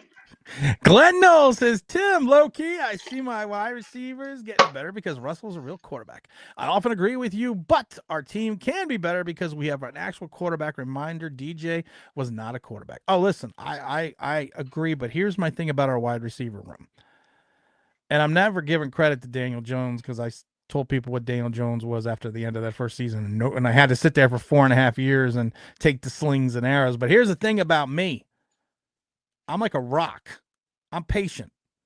I just sit there and wait. And I sit there and I take all the abuse. Just, you know, you're sitting there with the sledgehammer trying to break my rock. But I'm like, nope, this rock's unbreakable. And then what happens 4 years later? Everyone still doesn't say I was right. Here's the thing with the wide receiver room. Malik Neighbors. Doesn't matter who the quarterback is. It shouldn't matter because he needs to be that all-world talent. Is he going to make Darius Slayton better? No, I think Darius Slayton just is what you've been the same thing. You can tell me Daniel Jones has been his quarterback the entire time. He is what he is. He is a guy that is going to, for all the things that you could say about Daniel Jones, Darius Slayton did not do Daniel Jones any favors. Darius Slayton drops a lot of passes. Is that going to improve? Darius Slayton 2 years ago, got benched because he couldn't catch the ball. Oh, I remember that. And I'm a Slayton guy. Yeah, I remember that. He only had like 30 receptions that year. Is Russell Wilson going to make Wan'Dale Robinson better? No. Wan'Dale Robinson had the quietest 93 receptions that I've ever seen in NFL history for like 11 yards.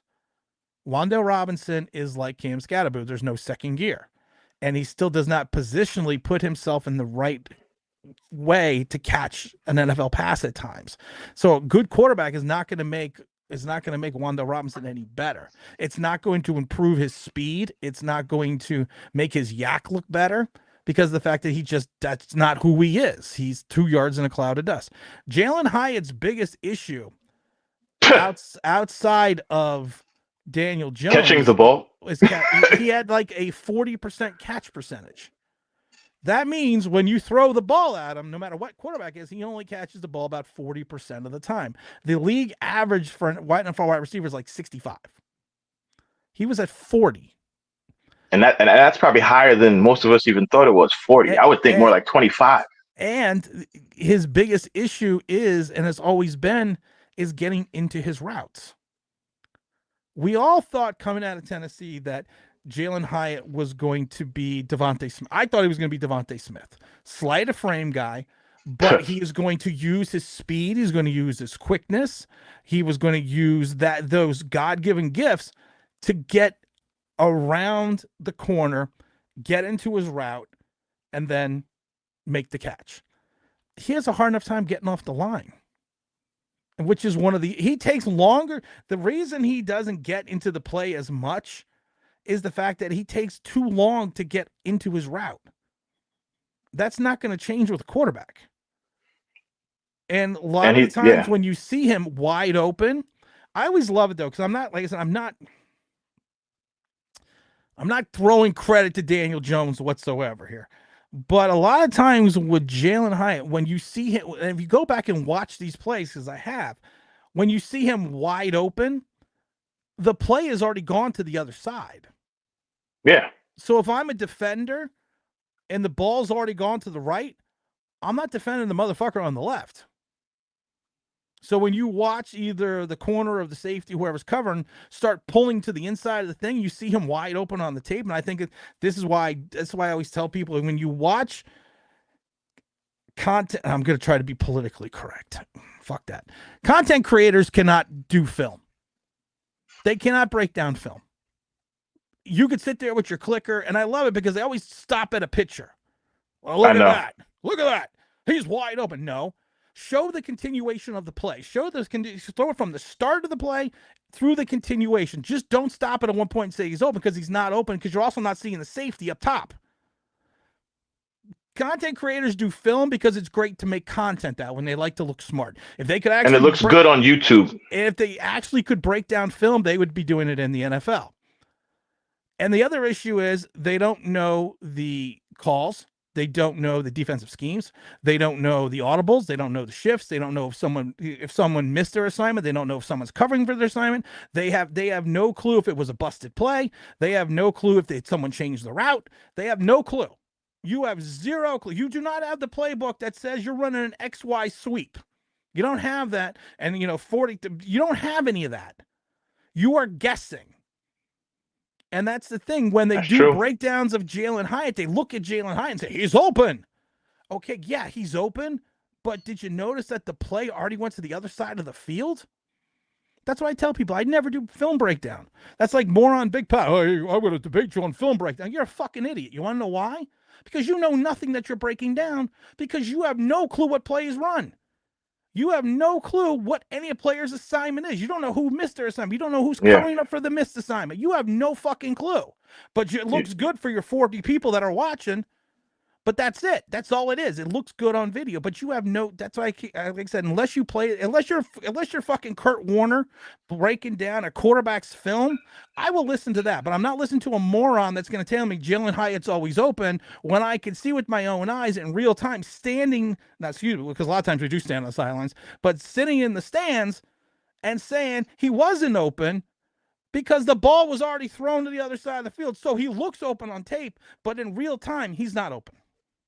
So, in long story short, Jalen Hyatt, if he doesn't get into his routes quicker, if he doesn't get off the line faster, and gets into his route itself, he's never going to catch the ball. So it doesn't matter. Sorry. No, that was very eloquently put, actually, because it's very true. When we're watching somebody break down film, you're only looking at it from one perspective. That's the fan perspective. That's what we're all looking at it from. And I don't know what people have on their TVs or what phone you have, but again, 20 years ago to now, the pixels on the TV, the cameras they have in the stadium, how they go back and break. Like John Madden was the best at it. That's why he's Madden. And he would actually tell you and show you, this guy was supposed to do this, but he did this, this guy this, and he had the little pen. Great. Nobody even does that really hardly anymore. No, you don't see the telestrator as much. It's very interesting, right? But just as a fan, just to piggyback on what our cult leader just said, if you're sitting at home and you actually watch football and you watch the game in entirety and you're actually watching it, there's not that much that a guy on YouTube is going to show you that you probably can't see on your own. Like little things, maybe, but overall, it did not take 5 years to know Daniel Jones cannot throw the deep ball accurately. He's a one-read quarterback, and he's not that great in the pocket. I don't need nobody to break down film for me to know that. You could watch the games. It's okay. You sir. And how many times have we said it, James, on this channel, especially when you and I go to games? When you see something live and in person and you truly see the entire field, Yes. majority of the time when James and I are in the games, we're either, we're usually in the 50-yard line, 20 rows up, or we're in the skybox. So you see the totality of the field. So you see the entire play. When you're breaking down this film, you're not seeing the entire field. You're not seeing everything that's going on. You are seeing a section of that. And again, like I said, it's a disservice to the people that actually do this for a living in the NFL. Yeah. Because of the fact that, to your point, how many times have we heard people break down film and give like the most rudimentary explanation or the rudimentary breakdown, and they think they're geniuses. Well, Yeah, he was holding on that play. Yeah, you could see that because he's got the guy in the motherfucking headlock. I don't need to see. He needs to get out of his stance faster. Yes, if a speed rusher blows by you and you are still going up and the guy's already passed you, yes, you need to get out of your stance faster. But you could see that on TV. You could see that live. I mean, it's and I'll give you a real quick, because I played a little DB in high school, where if I had a guy like a Jalen Hyatt who was skinny but quick, you know what the guys are doing on the line? Yeah, you got 5 yards. That's it. And if you played football, you know exactly what I'm doing. And if you didn't, that's called knocking him off his route. I'm knocking stunting his break off. I was letting you say it, but that's it. I'm knocking his ass off his route, because then it's very simple. An extra second or two to get back on his route again. Especially with a quarterback like a Jones, who's a one read. Jones is going to look this way. Oh, he's not up. Well, got to go to Old Faithful, Papa Smurf.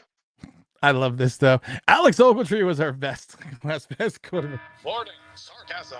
Warning, sarcasm. Oh, I love Blackbird, man. Good morning, Asby says it's the Sunday sermon. Well, says James, says my brother, Big Blue for life. What's going on? Big Blue, what up, baby? It's going to miss you, my friend. Let's see here, bad. Russell Wilson is washed. I don't know if he's washed up, but like I said, he's not going to. He's not going to be. I mean, I think I can't. I don't know what to say. Yeah, I got it. Hey, I got it.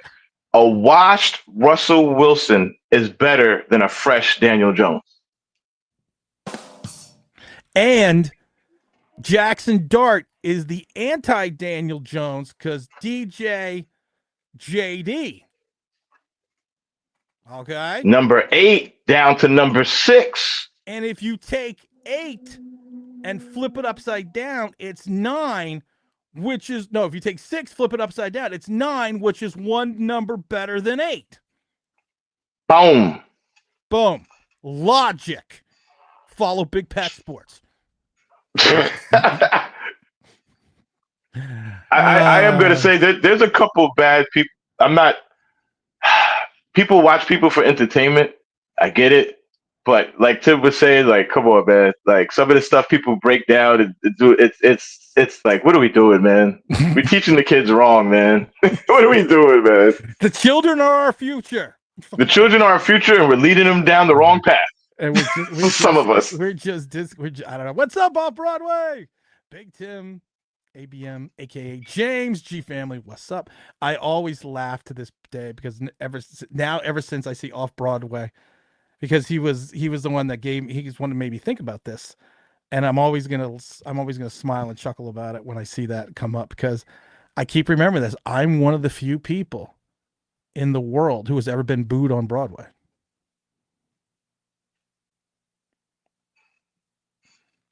You don't remember, James? Oh, no, but you brought that on your own. But You brought that on yourself. Listen, if you I forgot perform about that. badly Yeah. on- When if we you- were at if the you perform symposium. if you perform badly on Broadway, they boo you. So But you I'm one of were, the few people that got booed on Broadway. but you know what you did? You did the thing that, again, and some of us have the moxie and the cojones to do, but you did the thing where you went up there and was like, hey guys, I'm the guy that loves that you guys really hate, but you couldn't put the name to the face. Here's the face. Go, motherfucker. Here I am, baby. So anyway, I want to ask my questions still. But listen, how many other people, That was literally funny. with thousands of Giant fans, I had to lie to the screener about the question. Oh, you did. You pulled the fast one. You're like, I'm going to talk about I'm gonna talk to Kayvon how Thibodeau. great Lawrence Taylor was. I love it because then she goes to me, well, you're going to have to go after this guy because it was you. Because he was like, and I was mad at you because you had to say, she's like, oh, I have a question for Kayvon Thibodeau. I was like, well, motherfucker, that's what I was saying. But I had to lie to the screen. And I remember looking down because she's down, she's in the little corner here and she's got the microphone. She's standing up like this. And I remember when I said it, I looked down and she was like, oh, fuck. But how many other people would have gone there in a room full 3,000 Giant fans and gone and asked that question to Dan Jones and then announced immediately who I was? I just think it is funny because you're in there. We were in a room, not just fans, guys. No offense. Again, a lot of content creators out here. I don't be seeing you guys at the games, but those are the hardcore fans. Those are like the season ticket. Those are the real fans. So when you got booed, that was real boos. That wasn't like the guy who just goes to one game every 7 years and he's drunk off of 8 Budweiser. No. Those were real boos by people who paid good money to be in them seats. And Like, oh, there was a lot of beer going that night too. This guy, I know this guy. Well, I love it though because I'm walking back. Because the worst thing is after you get booed, you got to walk around the auditorium. Yes, I know. We're in the theater. You have to come back to go back around to my seat. So I go back to my seat. My boy's sitting there, thinking I'm going to get some, think I'm going to get some props, get some love. I sit down next to someone who happens to be you, and you looked at me, and I'll never forget it because normally I would have punched someone in the head. He sat down, and James looks at me and goes, "You're such an asshole." I was like, well, that kind of sums it up. So I was okay with that. Listen, you need people. You heard Scarface. We need people like this. You need this channel. We need the cult leader. We need all of y'all in the comment. We need y'all. We need that. It's okay to be the asshole sometimes. You can point your fucking fingers and say that's the bad guy. That's why we're here. We don't get movies like that anymore. Now these movies are all everybody wants. Like all these movies want to be the good. No, sometimes you just need a movie with the bad guy, and he's the bad guy. Sometimes he does some good stuff, but he's the bad guy. Oh. And listen, I did that because again, I'm angry black man, proud to wear that label, proud. But you had me in a room full of not so many angry black men, I'll say. Not so many angry black women. So I'm in there with you. You're my pass. If they turn on you, what do you think's gonna happen to me? Like, oh, that's the black guy with him? I was gonna Son say, of a biscuit. He made me do it. It's like, are you kidding me? I'm behind enemy lines. You're my pass. If they start looking at you like we don't like, who's this guy with him? How'd he get in here? He's black. I gotta get to this one. I love this one. You lost all credibility when you thought Malik Willis was good. I mean, but he's still pretty good. Who won more games last year, Malik Willis or Daniel Jones? Who actually made the playoffs last year? Whose head coach said, we don't make the playoffs without Malik Willis? Whose former coach in Callahan in Tennessee came out and said we should never have traded Malik Willis? And just out of curiosity, when the Entertainer and Bad Dog were kneeling at the altar of Daniel Jones for 5.5 years. Yeah, that was pretty bad. I assume you watched that show, Chris, because just looking at your name, because it only has one name and no picture, you have no balls and you're not a man. You're just probably stupid in general. So we're just kind of helping you out there. So why don't you go them and tell them, all the lapdogs that love Daniel Jones lost credibility for 5 years. That's a great point you just said. How come people will come on here? And again, I go on But other it's the channels. only thing they got. That's what I But love. no, but you just brought up a good point about the Giants content creator. I'm not a content creator like you, so you're. But if you've had a platform, like you said, like a Chris, the entertainer, and for 5 years you sat up here and said this guy's going to be good, and you were so hype and you were so supportive, and even when he sucked, you were like, no, he doesn't suck, he's good. I love this though. I never liked Jones. Oh, get the fuck nothing. out of here. You lose. Good day, sir. Go take your whiny ass and go over to someplace else because I don't want to fucking. Shouldn't you lose some credibility as somebody who knows football or knows what they're talking about? If you saying something for 5-6 years, 5-6 years, you're getting super chats. People are giving you money. I love this. Did you see Chris' reaction when he took DJ's draft? He spazzed. I also heard that he basically did. I also think that he kneeled at the altar of Daniel Jones for 5 years and said how wonderful it was when they re-signed him. Don't believe people's words, kids. Believe their actions. Bad Dog and Chris had a heart attack when we drafted Jones, and then miraculously for the next 6 years, they awesome. Propped him. He was the man. Every time, even when he lost, it wasn't his fault. It is the man. They should run. They should run for governor. They should, because you know what? You got a little politician there. Slider says, I thought his contract was going to be okay. I was dead wrong. Big Pat loved him as well. Chris and Bad Dog Big Pat. cheerleaders. Big Pat. Don't even. I'm in a good mood. Stop. I'm in a good mood. I could actually literally tell the Big Pat. I'm not going to do it because I'm I'm on the Believe Network now, and we're trying to be. Look, we got this framing things, and we're professionals, but I could tell this. Big Pat hates me because we did a couple live streams together and we were going to do a weekly thing, but I stopped doing it. And I stopped doing it for a very good reason. I normally tell everything to everyone about anything. You don't have to do that all the time. But I don't have to do that all the time, but I do that. But this is the one time that I'm keeping it to myself. And that, let's just put it that way. That's the reason why that I stopped doing it 100%. And there is a very valid explanation and reason behind it that just would not make put certain people in a good light. And that's a great lesson as a grown man and a great husband, great father, great man. Sometimes it's okay to just shut up and keep stuff to the vest. Right, it's okay. Exactly. Men used to do that a lot. We stopped doing that because of social media. We want to say everything, and even if it's not real or fictitious, we just want. It's okay. You know what? Something happened. That person knows what it is. I know what it is, and that's all that matters. And I told the person, and that's the thing. It's not like I was not like I was hiding my rationale. I said to Pat, "This is the reason why I'm not doing it." So. Take it for what it's worth. But for me not to say it, I'll probably get mad one day and say it. So people are now going to be waiting. But I probably will get mad one day and come out and say it. Bad Dog is the worst. He called me all kinds of names for saying Dart when he posted, "Who are the Giants picking?" And now he's gone his nuts. That's the thing. I love it. Well, then why are you attacking him? Who am I attacking? Who do I attack? Who's attacking somebody? Who's attacking somebody? Nobody got attacked. Nobody got attacked. We just spoke honesty and truth. Justice in the American way. We're like fucking Superman. Actually, again, men, we kind of lost a little bit in the last 20, 30. Tim took the man route. Yeah. He did not divulge whatever it is. I took the man route by not asking him to divulge it.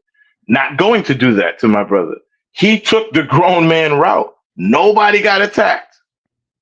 We got to stop doing that in social media. I love it though, because Big Pat also did a video once and I actually did file a copyright claim against him. He took a video of mine and reviewed it and then put my picture on the middle of his video. And it was all about how I was wrong about Daniel Jones. I guess that plate. No, this was like 3 years ago. I guess that. Oh, I'm like, you were wrong about Daniel Jones. That plate that aged really well. Oh, So, listen, you know what, Perry Mac? I'll do something. So Tim took the high road. I'll take the middle road. I was supposed to do a stream with Cop Pizzle. I actually reached out to him myself. The reason why I didn't do that has nothing to do with Tim. The reason why I didn't do that is because, number one, I offered the guy money and he jumped at it. Within like 20 minutes, he DM'd me back. So, yeah, man, sure, come on. But I guarantee you, if I didn't offer money, he would not have had me on. no. Don't know that for sure, just hypothesis. The other thing is, again, you see my face, black man, da-da-da-da-da. If you're not going to talk about certain issues, then I have no reason to talk to you. And I'm not going to talk to you. And I'm damn sure not going to give you money to talk to you about things that you should want to talk about on your own. And if you think Bo Nix is better than Jaden Daniels, then hey, I don't need to waste the carbon dioxide or the oxygen, brother. I'm just saying that to clear the air for Tim, in case anybody thought that because this is my brother, I wouldn't go talk to other people. I'll go talk to anybody. I don't care. But at the same time, if I know that you're using your platform for more entertainment than realism, that's cool. But then But that is fine. That's fine. Like, entertainment is great, cool. But then don't sit up here and act like you're really speaking the gospel when you're just making up your own hymns. Like, don't do that. You know, and also once in a while, it's okay to say you were wrong. It's okay. You know, like, it's okay. Hey, I thought Justin Fields would be a much better quarterback than he's been so far. I'm an Ohio State guy. I'm a big Justin Fields guy. I got his college jersey. I'm about to get his Jets jersey. This is his final chance to prove what he can be. And it's his best chance. So I could be wrong about Fields. I love this. Wait a minute. I thought all Giants fans need to stick together and not talk shit about you. Said, fuck you. How does that sound? No, Perry, I'm done with you. I tried to be nice, but if you want to be a mamby-pamby, whiny ass, get the fuck out of here. Goodbye. Think you gonna get away with it? Not up in here. Not up in here. No, I'm not doing that. That was like when I first came out a couple years ago. You had all these content creators, and I remember because I wasn't invited. They were all coming together because there was a certain flow, and I know what they were talking about. There's a certain flow of negativity. You know, there's a certain white flame out here causing havoc. There's a certain flow of negativity, and we all need to come together as a fan base. I remember this because I was like, and I'm sitting there going, they're talking about me. But we have to all come together as a fan base, as a collective. And then Justin Pugh tried to start this last year. Oh, we'll have to come together. No, we don't. Yeah, Justin Pugh's I've been seeing him on social media. Like, I don't know what happened. Maybe he wants to get a job. Hey, Carl Banks, you might want to reach out to Justin. I think he needs a job. Justin Pugh wants a network job. I have no. He wants a job, Carl. Bob Papa, man. Somebody email that guy. I have no fault about that. And I love it though because I've always spoke truthfully about Bob Papa and Carl Banks and all them and Howard Cross, and I've always spoken truthfully about them. But and I love it because Carl Banks has been defending himself on Twitter about being a homer for the Giants. And I've said this before: if I'm working for the Giants and I'm working for Giant Radio, and I'm getting paid by them, I'm going to be the biggest motherfucking homer. If you pay me, I'm going to be the biggest motherfucking homer there is. I'm not going to, I'll still tell you like it is, but I'm still going to give it that, that slant, that more like, like when Carl Banks said the Giants are officially broken. He said this a couple years ago back on one of the broadcasts. But then he walked it back after the post game. He walked it back a little bit.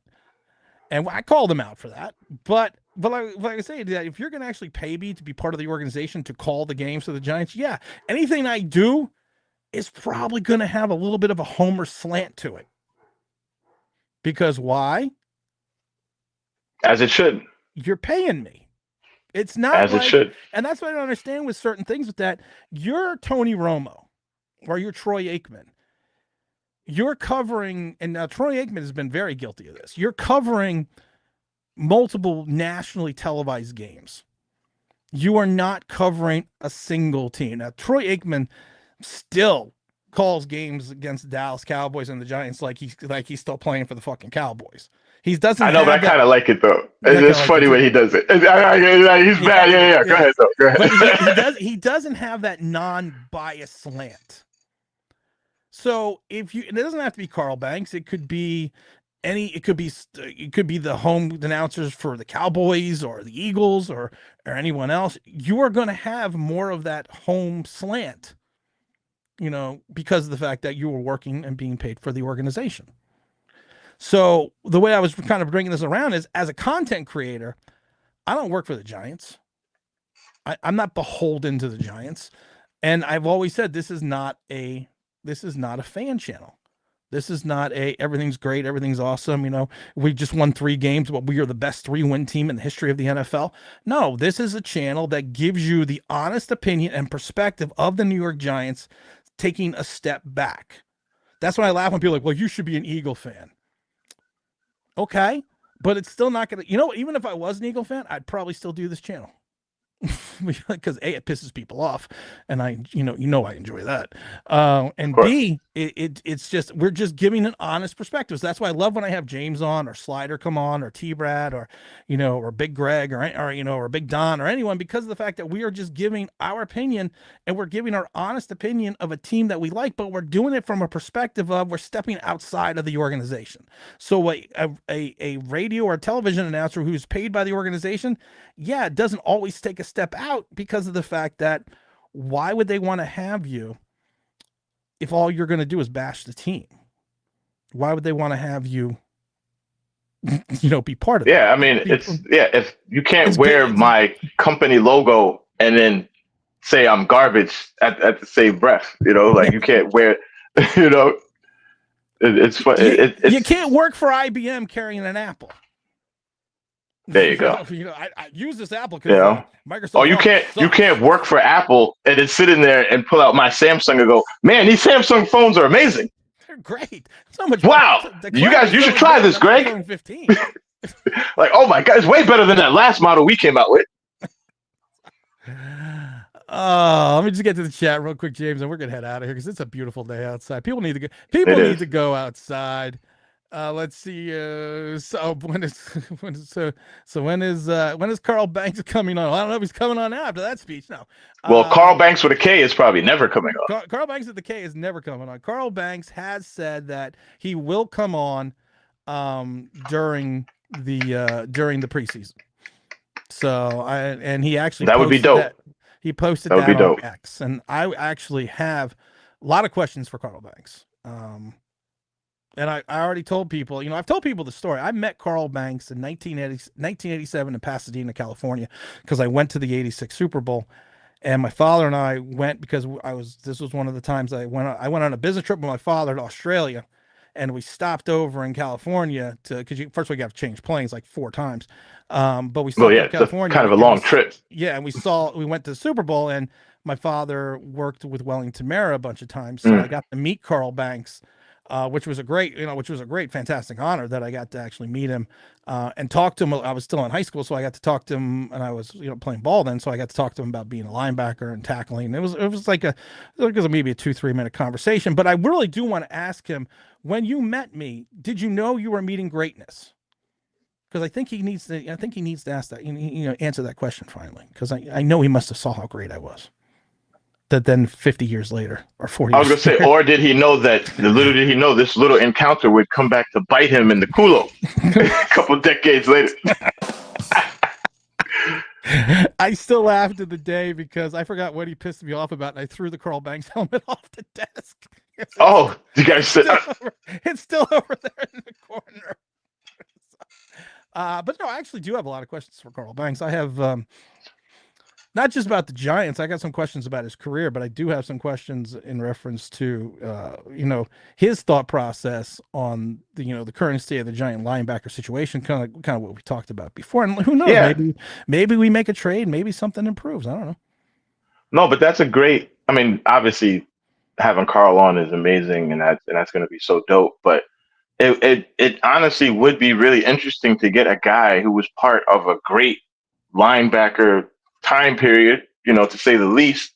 How does he feel about how the Giants have handled a position that he and a couple of others held up with so much pride and dominance? Like we have not had anything resembling to when he was back there and L and others that in the last since those Super Bowl runs. Like even when we with Eli Manning, like we got by with Antonio Pierce playing good, Michael Boley playing good, my Mitchell. man Chase Blackburn hustling. We had Mitchell the one season. Oh, Kavika, and then he went to Buffalo. He went to Buffalo. Did he go to Kansas City? Flamed I out. thought he came over from Buffalo, then went to Kansas City. I don't remember.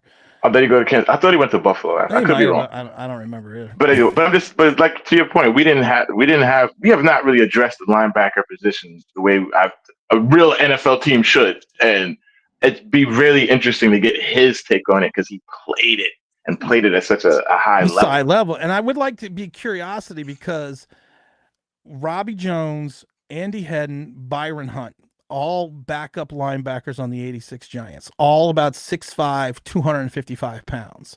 They could have these three guys could have started on any other team back in 86. But you had the likes of Banks, Carson, Reasons, Taylor, Pepper Johnson on that team. Well, so they were relegated, but you literally had like 8 linebackers that could have played any team in the NFL. And I'm just curious what his opinion would have been with these guys that except Robbie Jones is the one that got me in trouble with Bill Parcells. So I told the story before when it was in November and we went to a practice and I was standing in the hallway and my father was talking to Wellington Mara and Wellington Mara said, you can watch the practice because the Giants used to practice in MetLife and said that Meadowlands, excuse me. And he said, don't leave the tunnel. And I was on the one side of the tunnel and I was watching the practice and I was kind of creeping up a little bit, getting closer and closer to the tunnel. And then Robbie Johnson came out of the tunnel and said, "Oh man, go stand. You can go stand over here." And it was more towards the end, the back wall towards the right corner of the end zone. And I told the story. I've told the story before. And Bill Parcells comes walking by, and he was doing this to me, and I'm like, "What did I do?" He's like, "Okay." And he looks at me and said, "Who the fuck said you could be here? Who are you?" And I said, he could have thought you were a spy. I told him, I said, my father's meeting with Wellington Mara right over there. I said, I'm just watching the practice. He said, who told you could be here? He meant on the field. And I said, well, nobody. I said, I'm sorry. I said, I was like 15. I was like, I'm sorry, man. You're old enough, son. Yeah, I'm old enough. Then he pats me on the shoulder and goes, I've told the story. He pats me on the shoulder and goes, you're okay, kid. You're fine. And I was like, oh, fuck. I was like, great. Then he looks at me and goes, go fucking stand back over there. He was pointing back to the tunnel. So I'm like, I'm going back to the tunnel, Bill. It's like, don't worry about it, man. But honestly, that's kind of how that should have gone. I'm here preparing my soldiers for war. I don't know who the heck you are. I've never seen your face before. You look like you're creeping out of here. You're going to pull out a Kodak camera and start taking pictures, Patriot style. I don't know who you are, kid. But I always love it. Moet says, Moet always has to call me out here. You didn't want to do future podcasts with Big Pat. You brought it up on one of your old podcasts. I probably did, but I'm not gonna continuously rehash. Fabian says most content creators just go with popular opinion, switch up quickly when things change. I hope they rock. Oh, look at this, 39 months. Big Fabian. This has been the best type of channel, truth and honesty in the American way. Placed a grade on our offensive line this season, C-. And that's being nice. All right, James, this is a beautiful day out there. We went 20 minutes longer than I wanted to. I want to thank everyone for hanging out. I want to thank the Believe Network for watching us, believing in the channel. I still give it another 3 weeks before I get fired. So listen, you have to at least make it to the Dallas game. Dallas game is the second game. You got to at least make it to the Dallas the Sunday night Chiefs game. You got to go out in style. Sunday night, we already lost the first two. We're getting blown out by Mahomes. And for those that care, and the location has not been decided yet since the Chief game is a home game. We were talking about doing another live stream from a bar like we did last year from the Shannon Rose in Clifton, New Jersey. But we think we're going to do one of the Giant first 2 games, since they're both away games, at a location in and around Clifton, New Jersey again. So we'll give out more information when that comes about. So.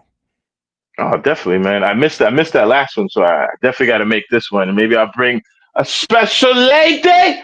Bring a special lady, and this it's just it is. We're gonna say let's go Knicks, and we're gonna say let's go Mets. I want to thank everyone for you know what, Pete, Paul, I'm sorry, I didn't really give you an answer on that.